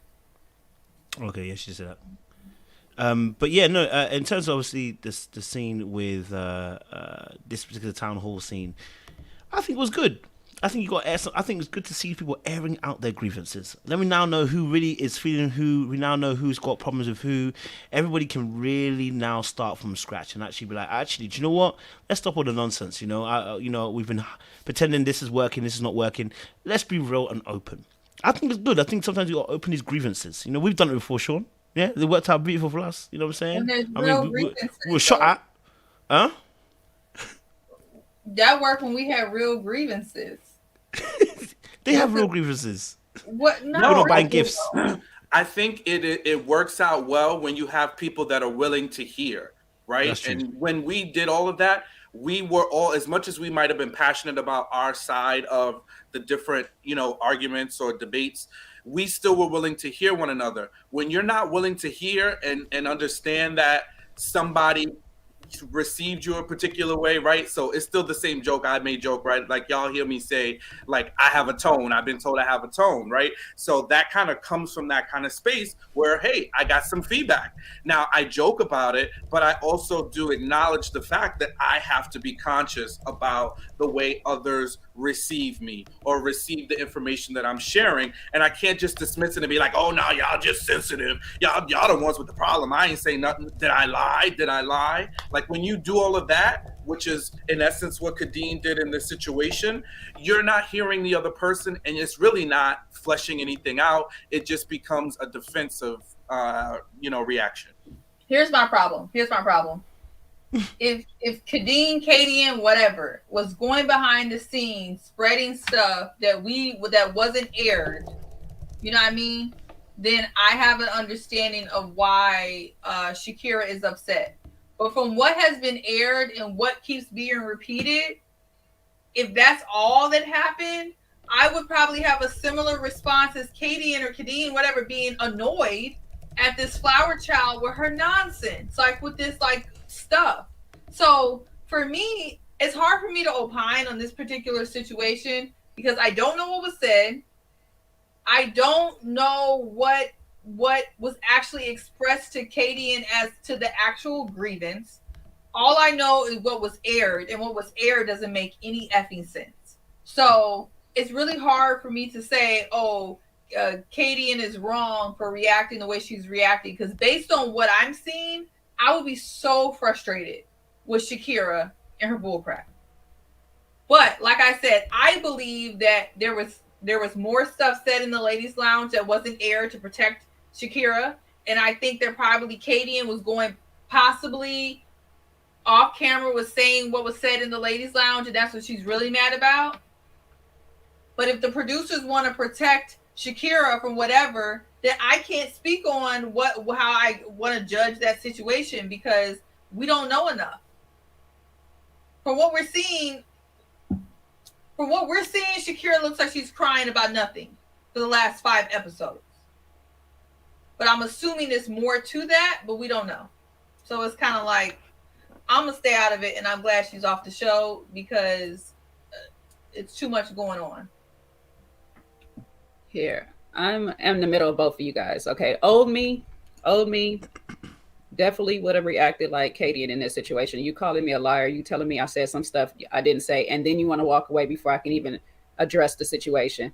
That would set me off, because you're just sitting here just throwing rocks at me and then running, basically, because you're not even sitting here being upfront. Now, what I really wish Katie would have did would not even said anything at all. Because if you're not going to address me directly, then I'm assuming you're not talking about me. I don't care if I did say whatever it is that you said I did. You're going to have to address me directly for me to know that it's you're talking about me. And I wish Katie would have just sat back and let her sit there and call her name out, and then had the whole address the issue accordingly from then, instead of her volunteering, are you talking to me? And what I hated from Shakira is, instead of saying, yes, I'm talking about you, because that's who you're talking about, but you don't really know. That's the issue. And that's why I'm not with everybody of saying that Katie is the one that's saying it, because Shakira doesn't even know. She only knows that moment where Katie addressed it in front of her. But she doesn't know who out of this whole group of individuals is the one who's going spreading anything. And it's easy for everybody to say Katie is doing it because we all seen Katie make that one comment, when 5-6 other people could be doing it or whatnot. And so for me, it'd have been, I would have just sat back, waited for you to address me, and then handle it accordingly. But I'm not saying anything until you approach me directly and say, yes, you're the person that said this. And then you're going to sit there as we clear it all out. You're not going to get up and have this little moment to try to play innocent and victim and all this stuff again, and waiting for somebody to come chase you back. Because if you want to address that you have a problem with me, you need to sit and address this whole problem with me. Don't call me out and then run. Because nothing gets resolved in that moment. And that's what I hated from Shakira. It's like, you want to sit here and call people out and be in this moment, and then try to have a bigger moment by walking out, and I'm not about to deal with this. No, deal with it. Because people are going to keep doing this to you if you don't sit in it and learn how to address it like an adult properly. Running away every 5 seconds is not going to solve your issues. And that's annoying. What I would say to that, Jay, is I agree with you 100%. But if at a certain point, if we're talking about, what'd you say? There's a but, so you don't agree 100%. 99.9. There's a 0.001 chance in there. There's a slight. The thing that is like, if I make a blanket statement, right, and I'm like, this is my problem, and you don't know it to be you, and it's nothing you've done, you're just gonna look at me and be like, okay, tell me more, right? But if you're gonna be like, are you talking to me? You know it's you. So that's where I call cap on. Yeah, but that's what I'm saying. That's what I would have preferred. And I hold her accountable in that moment. I hold Katie accountable in that moment. She should have just sat back and waited till Shakira actually addressed somebody. Shakira was fishing. But Shakira was fishing. So it's like, while you're fishing, you're not about to catch me on that hook. I don't know that so much as that she was fishing, was that she is not a full-on confrontational person. So she was going about it in a roundabout way. So that's the part where I definitely understand. Like, she knew what she wanted to say. Like, you or someone else might have just called out Katie directly and said, hey, listen, I really didn't appreciate the way you shared some of my personal business in the way that you shared it. And hearing it back, I didn't like it, right? So I think that's how it could have been executed better. And on the other end, I think whenever somebody presents you with information about something they feel like you did, if your go-to is to defend and have your backup and then be ready to fight, it's going to be very hard to have you're just not going to be matched. And that's why you see, like, even amongst some of us panelists, right, some people are very direct and spot on, right? Like, if we disagree with each other, it's going to be a direct conversation. Hey, Jay, I totally disagree. C-Way, I totally disagree. Others, they don't like that tete-a-tete, right? So it may not be as easy for them to say, hey, listen, I don't like what you said, or you hurt my feelings in this moment. So I think that Shakira is that kind of person. Now, I think she goes too far. And like I said in the past, if you wasn't ready for other people to share the information, then you should have kept it into yourself until you're ready for it to be discussed openly, right? So that part was where she fell short. And if she had a problem, she should have found a way to have a conversation with Kadeen. But I just don't know with how Kadeen moves, if anybody can really have a conversation with her. Can anybody really bring something to her attention that they don't like? Sharice, another aggressive person. They could barely have a conversation. I just think Kadeen is not somebody that's very easy to talk to, especially when it comes to something where you disagree with her. I see that. But I do. Both ladies is wrong, in my opinion, on this. So it's like. Hey man, I love the conversation. I agree with both of you. But no, Jake. But no, I agree with both of you. Honestly, I do, and I see from both sides, because I see that. I think you're both saying the same thing in the sense of what these are both sides that can be working on something. Like Caden's energy, if you don't have a strong personality yourself, you will shrink. And with Shakira's energy, sis, you did bring it up, and in this situation, you have to learn how to defend yourself. You cannot be the hermit underneath the rock. You know what I mean? And listen, I get it. Not everyone does well with conflict, and that's fine. And I always say this as well. The world is not fair. If the world was fair, you know what? We'd be happy to accommodate every type of personality. All right, but it's not. So I need Shakira to toughen up. Okay, but I also believe that she was hard done by Kadian. But I'm gonna need her to toughen up a little bit, right? Because it's your situation that's been thrown out there. It's your situation that you spoke about, and now someone's trying to talk about it. You don't want them to talk about it. You're gonna have to stand up for yourself. Because guess what? This world is unfair. It's cold. It's cruel. And unfortunately, being the fragile person, we don't have time to protect you.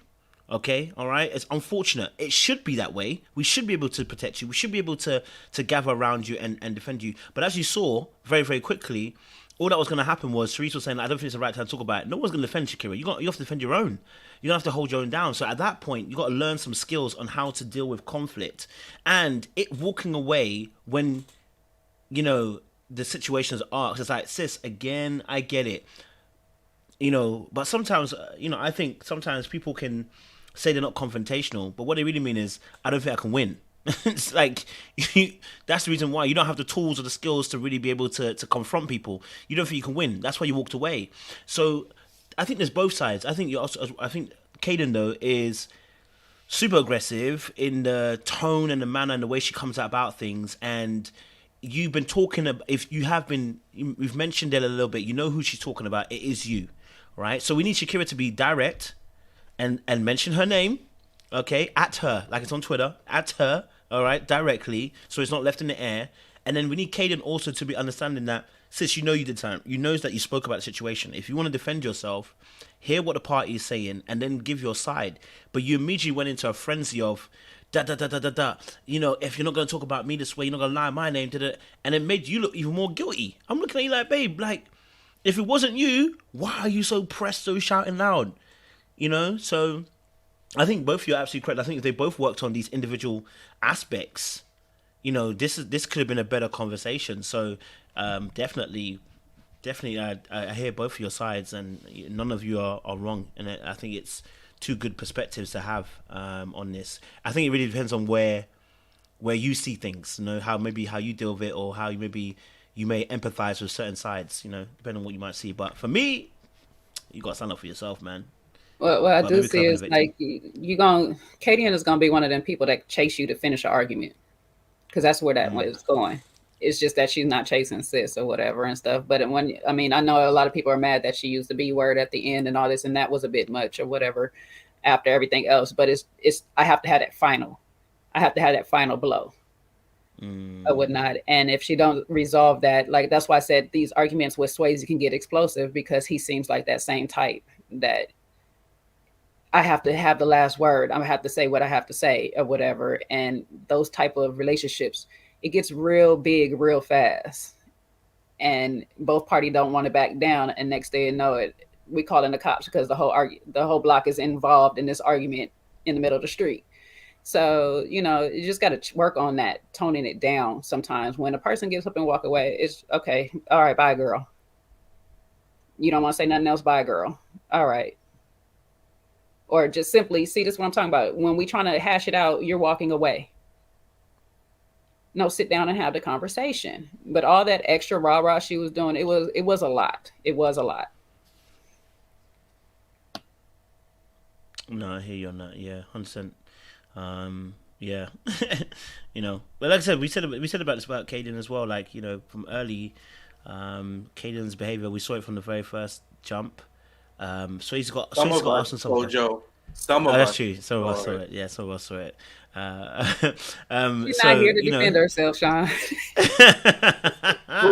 Who's not here? You got to call her out yourself directly. Well, I just want to say, because there is some of us here. I'm gonna play Shakira. There's some of us here that defended. You talking about me? Am I? I don't know. Am I talking about you, Jay? Is it you? How'd you make that face? You talking about me? Am I? No, it's real. No, it's real. It's real. We're bantering, but it's real because you do these situations. But Caden, I think someone put it in the chat as well. All the men's faces were like, "Oh my god!" And I'm asking Swayze, "Is this what you want?" Because I'm gonna tell you this now. If that's me, I'm looking at my girl like, "Bro, what's going on?" Like, babe, like, yo, this is bad. Why are you behaving like this? Like, so I just think to myself, I actually agree with this point here too.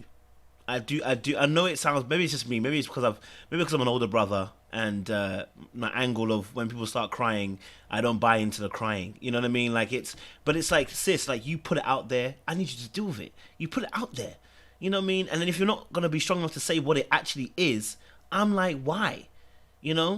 I'm like, sis, then you do need to do more healing before you come back to the playground, because the playground's rough. It's not for those and my dad always said to me, life is not for the faint-hearted. Listen, if you're faint-hearted, you're faint. So don't come round here. You have to kind of toughen up a little bit. And that's what I'm saying. Like, unfortunately, in this life, we don't have time nor the energy, quote unquote, to coddle people and to keep them in a pen of safety all the time. You're gonna have to toughen up some skin, and it sounds bad because obviously she's been through a lot and everything like that, and I understand, but the world is not fair, and this is what Caden's kind of, and I don't like what Caden done, but Caden's also showing that other side of things. Like, you ain't gonna always get sympathy from people in your situation, which is why you have to be ready. If you're gonna open up about your situation, be ready to defend yourself. You know what I mean? So I don't know. Yeah, someone said I'm surprised though. I'm surprised that They haven't added any new people this season, to be honest. They decided against it this season. But would have been good to have it. What are you saying, Sean? Yeah, I was going to say, I agree wholeheartedly that she needed to go. And I'm so glad that the show didn't let Shakira stay on some sympathy tip, right? Because if you look at it from a relationship standpoint, the same thing she's doing with this is the same way she's been at the relationships. She's not really going deeper. She's just kind of like hovering around in this light, airy, hippy dippy, trippy space, but it's not doing anything, right? It's just like the rose in her head. It just shows up, but she's not, she's not going anywhere with anybody, and there's no connections, right? And then the mere fact is it's always circling around this trauma that was released so early that people still don't know what to do with. And I think all she wanted was, similar to what the comment was, she just wanted a big group hug. She wanted everybody to wrap their arms around her. We're sorry for your pain, and we love you, and send her off to a women's empowerment conference. That's what she wanted. Listen, unfortunately, you get what you get, and you can't pitch a fit because she got what she got, and Kadeem wasn't with it, right? Or Katie, and I'm gonna mess her name up. I apologize, no disrespect on her name, but I just mess up the pronunciation. But I think like she could have still, like, my issue is with the response, right? But I do think it was time for Shakira to go. It was time for her to go. Hopefully this is a lesson for understanding how to handle conflict, how to deal with your issues, who to trust, who to share. Because you can't just go sharing with randoms, and then you get upset when stuff comes circling back around at you. 100. That Sean, I definitely agree with you on that. It was like the men even said it themselves. She said it first when she was like telling the men when she's trying to come out. She's like, I'm glad you guys for being sympathetic around me and sensitive with me and all these things like that. And it's like, okay, yes, that's brother vibes. That's your father, your uncle, your family vibes. That's not what your man wants. He don't want to have to tippy-toe around you all day long or whatever because he's scared on what landmine he's going to stand on that trigger you to going off into a frenzy. And then every man pretty much didn't have nothing deeper to say about her than that she's a good mother. So all you're doing is talking about your child and your trauma with everybody or whatnot. And regardless if it was the fact that somebody else brought your trauma up, all you have to say is, you know what, that's a part of me, but I don't want to talk about that right now. I'd rather discuss something else. Let's talk about something else. I don't want to bring light and darken the mood right now. It's light, we're airy, we're having fun right now. Let's not talk about that. But you continue down that road once it's opened up. So, it's just like, sis, you need a little bit more healing. And it's sad that the men had to tell you that you're not ready because you should have been able to kind of see it yourself. But, like I said last week, I commend you for trying to get out there. But it's going to take a little bit more time for you. A couple more years, try again. But I don't think as a process like this is for her at all because it's just too many things coming at her from different angles. Yeah, I'm with you on that, man. And you know what? It's again, hopefully anyone's listened and watching this. Listen, I think. Remember we were talking about this kind of accountability again. Taking control of certain things because what Shakira should learn from this scenario is I got to learn how to set up good boundaries, and that good boundaries also means how do I establish. This is where, like you just said, Jay, you gave a perfect example. Hey, I'm not going to talk about this right now. Do you know what I mean? Maybe I'm not ready to talk about this, but, let's talk about something else, right? That is actually a good example of good boundaries because you're able to let someone know, right now, this is not the appropriate conversation for me to talk about, but I'm happy to talk. You know what I mean? That shows somebody who said, okay, this area might be a little bit sensitive still, but I'm still able to operate. What Shakira was kind of sending a message to the guys was that pain will override everything and she will not be able to operate. So it's not just, of course, not everyone deals with conflict the same, and we're not expecting everyone to deal with conflict the same, but there were key elements within the conflict where we're looking at how you handle certain situations. And look, if you do it here, you're probably going to do it there. And I think with Shakira, just the way that she wasn't able to kind of let the people know, like, hey, look, X, Y, Z, this is an issue. I personally think she should have confronted Kaden herself. I think she should have confronted her herself and said, hey, look, you know what? This is my situation. I felt like you discussed my situation when I wasn't there, explained it off and said it one-to-one, right? If Kaden doesn't want to listen at that point in time, you're dead to beef because at that point, Kaden's not going to hear nothing. Bring it up again. If you're going to bring it up again, you got to be ready that it's going to come back your way. She going to give you the energy, rah-rah energy. So it's also about that as well, wisdom and being able to understand that maybe there's certain times where I can discuss certain things, maybe I can't. And if the person doesn't want to talk about it, how do I address that issue? How do I go forward from there? And that all comes with, growth, experience, wisdom, knowledge. You combine that all together as well. And this is not me, again, this is not letting Kaden off the hook. This is talking about how can Shakira herself be able to operate so that in future, we can't have a conversation 10 years down the line, no good men were around me. Because this is exactly what we're talking about. It'll be like, in 10 years' time, we'll be like, well, no good men came around me. I'm like, nah, babe, like, there were certain things you hadn't sorted out, which potentially were actually putting suitors off. And same for Kaden, too. Her energy, she's a beautiful woman, Kaden, too, as well. And But sis, every time you talk to men, you're firing questions at them left, right, and center, and then this happens when you deal with your fellow sis. People are gonna see that and make judgments of it, you know. Yeah. But yeah, anyone else got additives before we move on? I said somebody said Katie would have ate her up in the comments or whatever, but I mean that's probably true. In one-on-one it might have, and one-on-one it might have went better. Sometimes when you confront a person like Katie in a group setting, it makes it way worse than talking to them one-on-one, because what you're telling them in their head, that you're telling the group that they have this problem. And so now she's defending herself to the group, not defending herself to you. Sometimes on a one-on-one setting, you can soften a person the way you come at them or whatnot. Like, hey, sis, look, I have a problem. I've been hearing that somebody's been saying this. Now, she might not take it out on you, especially if you say, I've been hearing that people have been saying that you are the one spreading this thing. She's going to probably go try to figure out who those people are. Kadian's attitude is definitely going to try to figure out who those people are.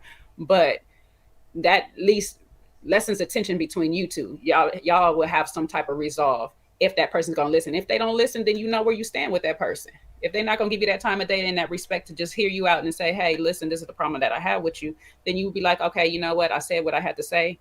They going to be on that ignorance. I don't need to deal with them at all. I don't need to be around them. But sometimes doing stuff in a group setting makes it way worse than that one-on-one. Not lied one bit, 100%.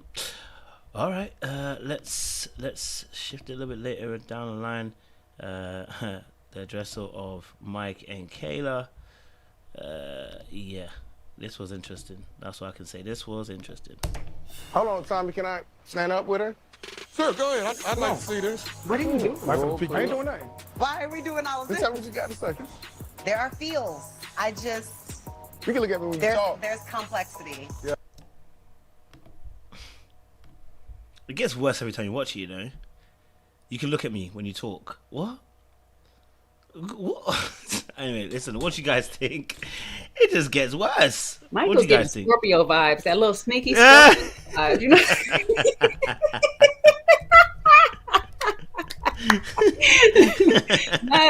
You know what? That was a player move from Mike. You know what I'm saying? Let me get you close enough to feel this energy.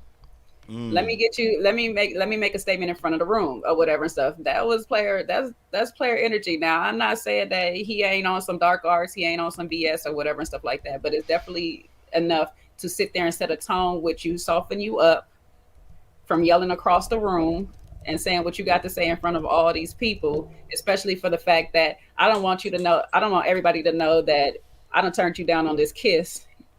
So let me try to soften everything that you about to say out your mouth before too much comes out. So to put you close to close, you can feel my energy. It can distract you a little bit because we already got sexual chemistry going on. So it's a bit of a distraction what Mike was doing.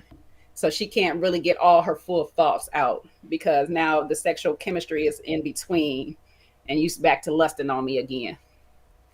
I got to watch that. Seaway is like, I ain't even about to get close enough to give you that energy look.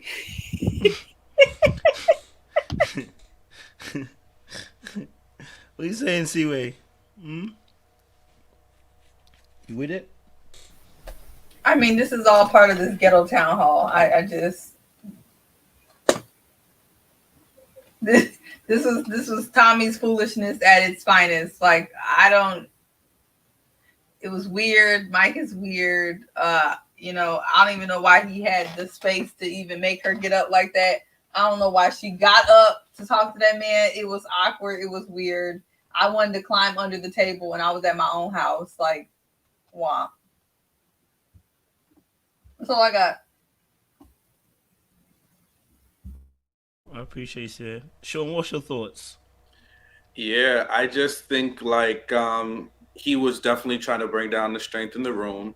So he didn't want her to come with too much energy. So it was a power play and an exercise in dominance. And that's when I really started cringing a little bit. And not him just calling her up, but then once he tells her to look him in his face. And if anybody knows about communication, men and women communicate differently. Sometimes women, not all, but women don't always look at you in their face, in your face. You know, sometimes men, when we talk, we don't always look eye to eye. It depends. And I think for somebody to do that to somebody else in a very public setting like that, it was very trying to think of the right word that I want to say, but it's like you're trying to minimize the person. You're trying to assert your dominance over them. And I do give her credit for standing her ground and still being able to confidently speak in terms of how she felt about their interactions.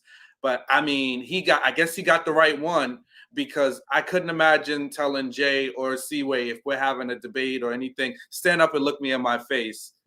You know, I just don't know how that might go. You better know we got that sexual chemistry first before you do it. Jay, I ain't even fitting to fool with you. What I said, you got this. I mean, it worked in that place because they already got sexual chemistry going. I don't know what it was. Imagine trying that with Sharice. They don't have that chemistry, so he can't do that with Sharice. You can see it all over her face, her body language as she walked up. It tensed up a little bit because but she even tried to be nice to him. Like, that's what I'm saying. Like even in that scene, Sharice tried to be nice to Mike, and he still clipped her. Yeah, like, because he ain't sexually attracted to her. But I think that's what I'm trying to say about him. Whether the attraction is there or not, he finds a way to minimize or bring down a woman in certain scenarios.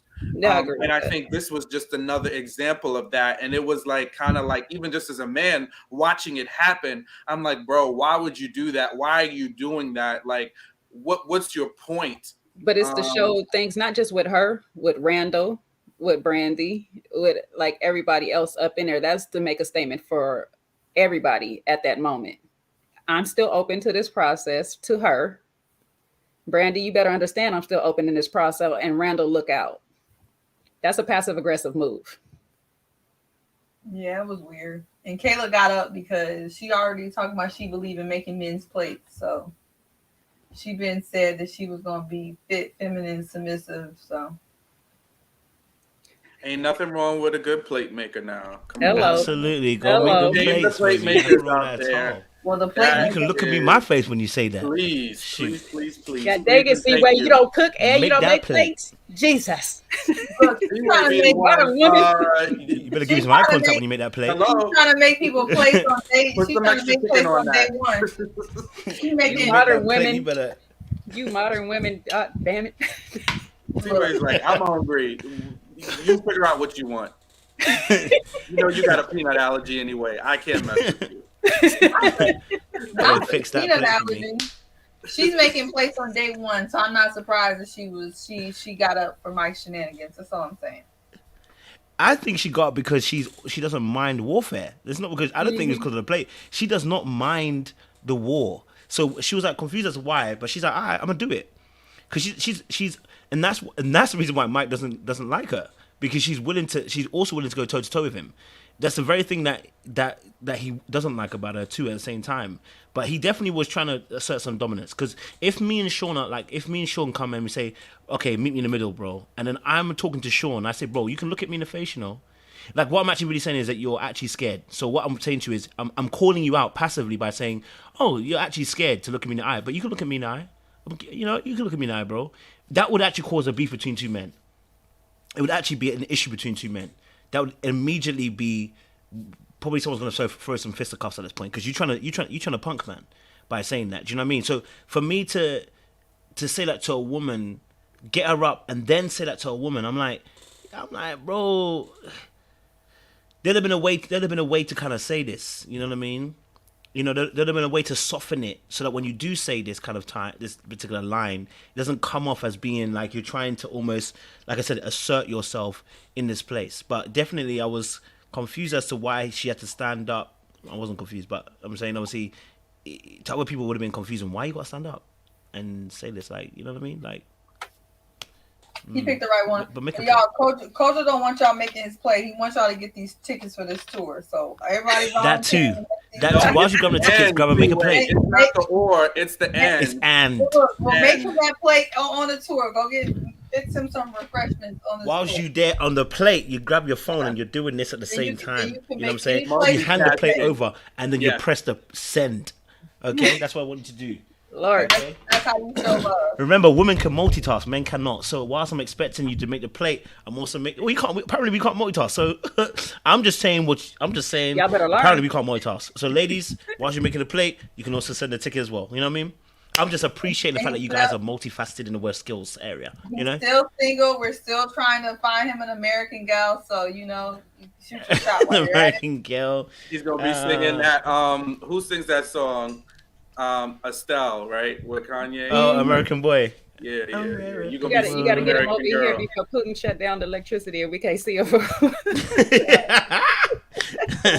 gonna be there, so you can shoot your shot at John too. While he's still single, y'all can shoot all your shots, okay?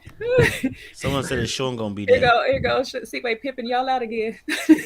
Exactly, right? Listen, if y'all buy the tickets, I'm gonna be there. If there ain't no ticket sales, I'm gonna show up to what? A meet and greet with one person. John's an eligible bachelor. To hang out, and run these streets with Don't put culture. me up on the block. Don't be. Shout out, Favorite T. Appreciate you, baby. Is this Plate Black makers, Friday baby. already? Plate makers. Plate makers. We love plate makers. We love plate makers. Yeah. I love the plate makers. I do. I appreciate them. Go single. Look, next year maybe. I appreciate them. I appreciate. If you want to make a plate for me, I appreciate that type of energy. You know what I mean? And it's all about Are there servitude. any here. allergies that they need to stay away from? Any allergies? I don't have any allergies here. So go right ahead. Load up that plate. You know what I mean? And just use that creativity. John's 25 years old. 25. So they're gonna have me popping in the handstand. I don't know about the singles over 55. I don't know who over 55. That may be pushing it. Yeah.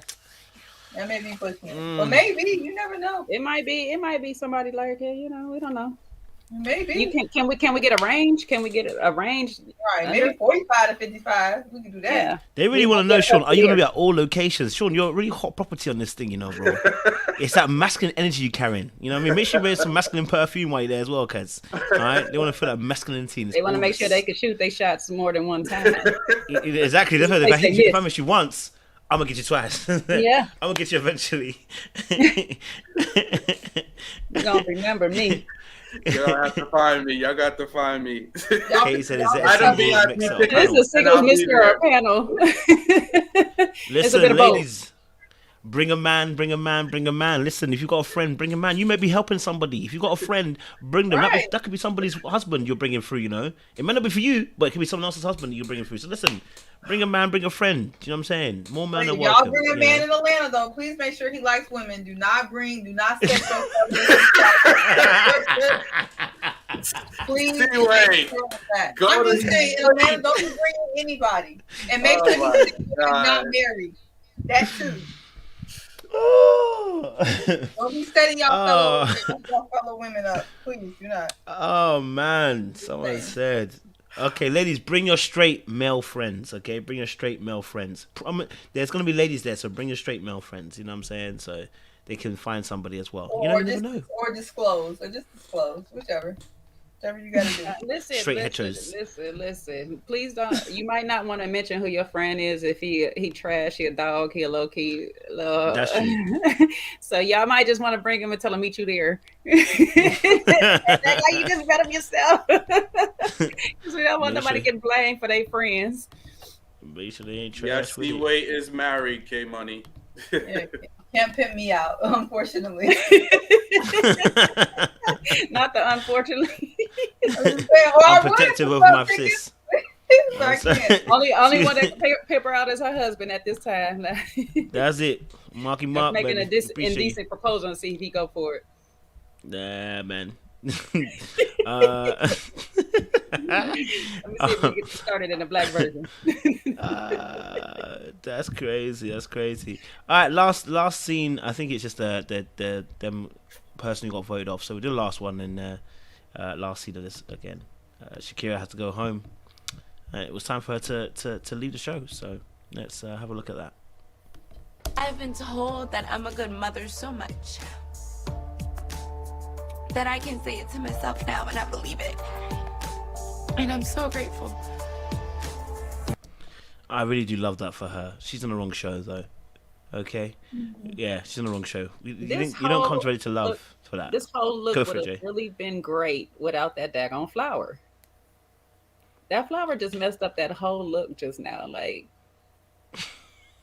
it was a cute little goddess look going on, except for leave that that flower daggone alone. flower. You better leave that flower alone. She need to leave that flower alone. All of them flowers, leave the basket at home. Don't pick no flowers on your way to set no more, child. That one, I liked it in the ponytail. It was fine in the ponytail, but that look just got messed all the way up because of that daggone flower, and I couldn't even take her serious in that moment. I'm sorry. So I'm gonna say this for real. Like, I really felt this pain though, because if you have to be told so many times that you're a good mother for you to believe it, there's a lot underneath that. There's a lot underneath that because parenthood, you, like I said, we don't have no manual on it. So you're doing your best, and a lot of times, as long as you're there and you're making sure your child is provided for, and you're doing, you know, all the ins and outs of it, and you're trying to keep them as happy as possible, you're being a good parent. I know it sounds very minimal, but it really that it is. It's like, if I'm showing my kid the love, I'm making sure that everything is provided for. I'm giving them the time when I can give them the time, because it's hard to give them time all the time. But when I really is there, I'm focused on paying attention to them. I'm there for their needs. You know, I like to say you put them first, but sometimes you can't, because if you don't take care of you first, you can't take care of them. But you do need to keep them right up there with you. And if you're doing all of those things, you are a good mother. I don't know who is in her life that's telling her that she's a bad mother. And I really feel bad for that, because she needs a better circle around her. You know, it does take a village to raise a child. And I think she does need some more help around her. But my concern is, I think being a good mother is also about being emotionally stable.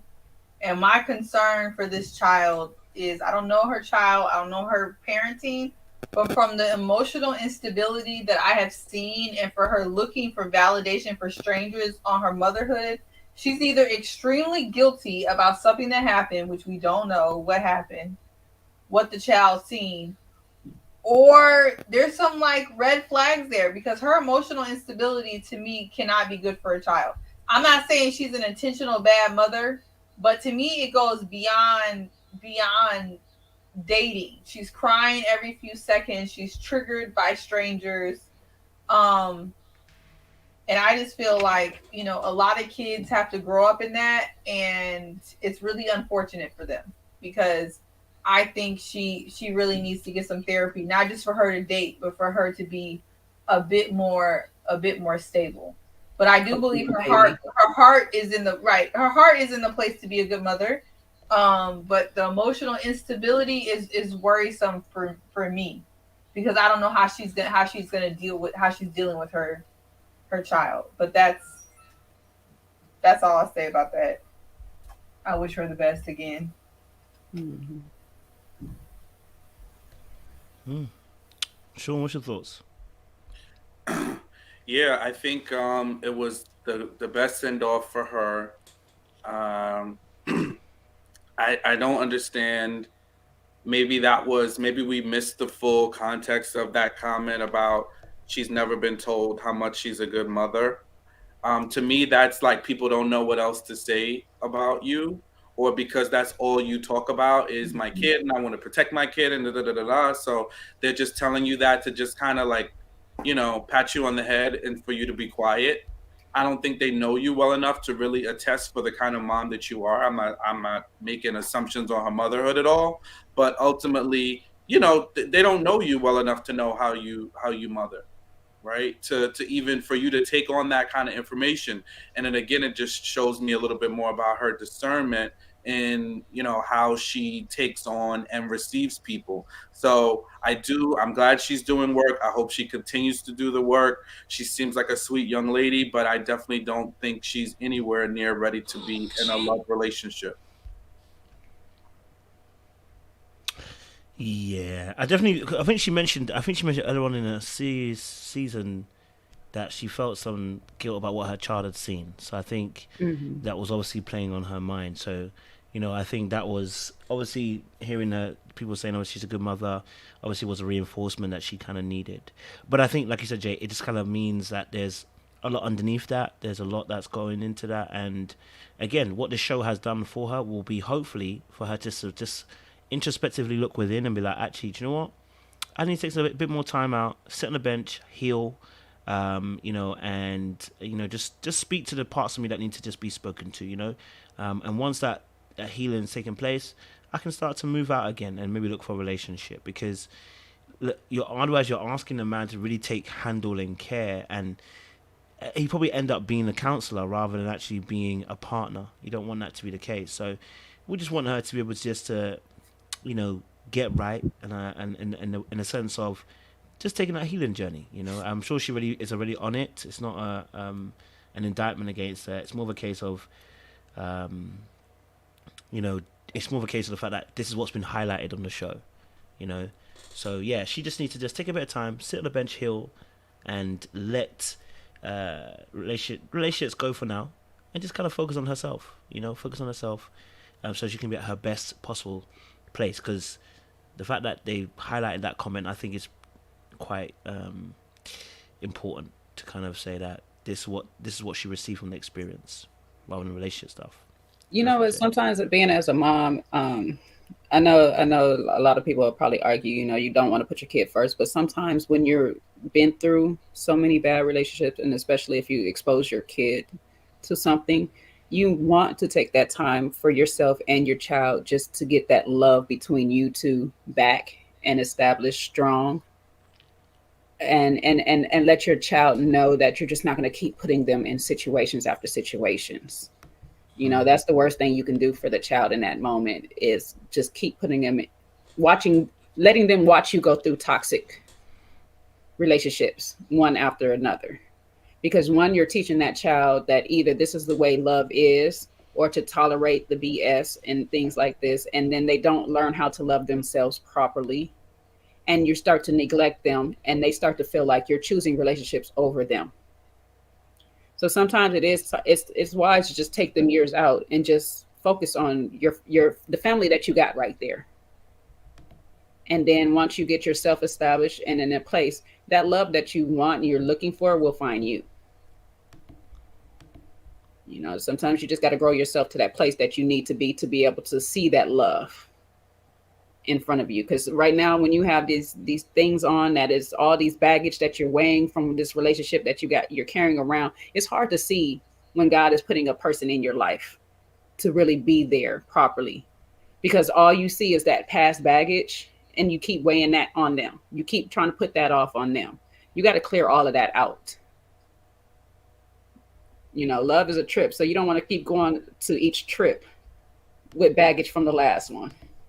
You want to be able to collect some new things and experience that little, vacation away with somebody sometimes and stuff. But all that baggage you keep carrying, it just to the next one, to the next one, to the next one, that weighs each time. And it doesn't just weigh on you because you're going to put it off on people. So I advise you take this as a little stepping stone, but just to say, you know what, let me get back to loving me and my child at first.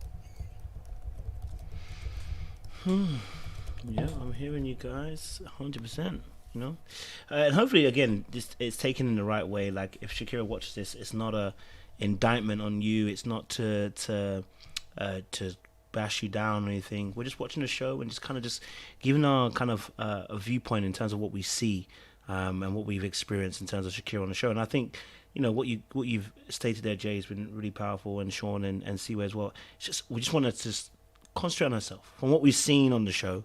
Concentrate on self and just kind of follow your time to just deal with you, and I think the show was good for that. If nothing else she's got from the situation, it's that there's an opportunity now to really look at oneself. They've exposed certain things within oneself that now you can start looking at as well. So there's always an upside to these situations. It may not go the way you want it to go, but I think she got a commercial on OWN TV as well. Apparently people are saying that she was she managed to have a Macy's commercial on OWN as well. So, she got a little bag out of it too. Okay, so got a little something. You got a little bag now. Let's go and chill and work on ourselves, and come back stronger. Hopefully as well. But yeah, I think that was the gist of the show. I don't think we missed anything. That was other things that was important, unless there was something else that was on anybody's mind that happened on the show that we didn't hit up. No. Well, guys, listen. Before I do get Sean to do the benediction, don't forget as well, guys. Listen, the link for the tickets are in the chat. Okay, it's pinned up. Okay, don't forget to grab yours. All right. Listen, we're gonna have a live panel talk. The same way we have it here, we'll be also having it in Atlanta, DC, and New York. Remember, DC will be released a little bit later, not yet, but Atlanta and New York are released already. Trust me, it's going to be a great time. Also, not just that, listen, we're going to have relationship talks, you know what I'm saying? We have some real deep relationship talks, just like this one. So, if you love these kind of conversations where you get to get deep, have like-minded people, have intelligent conversation, emotionally intelligent conversations, okay, from both women and men, then this is the place that you need to be. So grab your ticket, you know what I'm saying? Bring a man too, ladies, because listen, you're gonna bring somebody's husband. Listen, you don't know what you're gonna bring somebody's husband, okay? All right, and then bring yourself as well, because maybe someone's looking for you too. You never know. Yeah. All right, cool. But yeah, we'd love to see you guys as well there. So make sure you grab your tickets quick, because like I said, they are selling out quite quickly. So I really appreciate you guys who've bought them, and the VIP people as well. Much love, because you guys have bought some tickets as well for that as well. Yes, JJ. Why somebody asked if she wearing that flower in the commercial? Now I need to see. Y'all gonna have to leave her and her flower alone.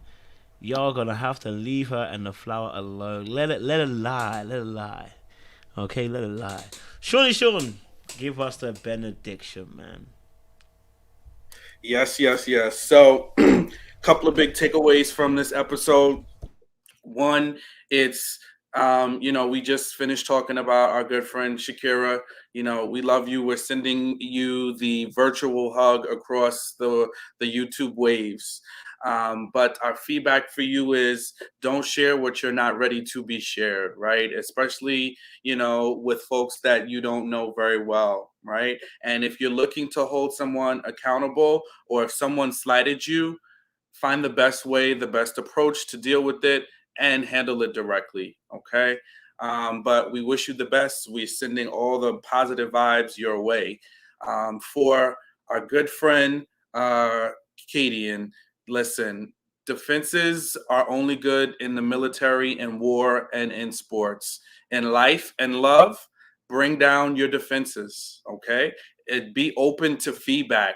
Feedback is a gift, right? Now some people want to re-gift the feedback, but I would say unpack it, look at it, and take it for what it's worth, because it's a gift, and be open to receive. Somebody tells you that you've done them wrong, don't always be so ready to shoot them down. Be open to hear other perspectives and ways in which you could do better.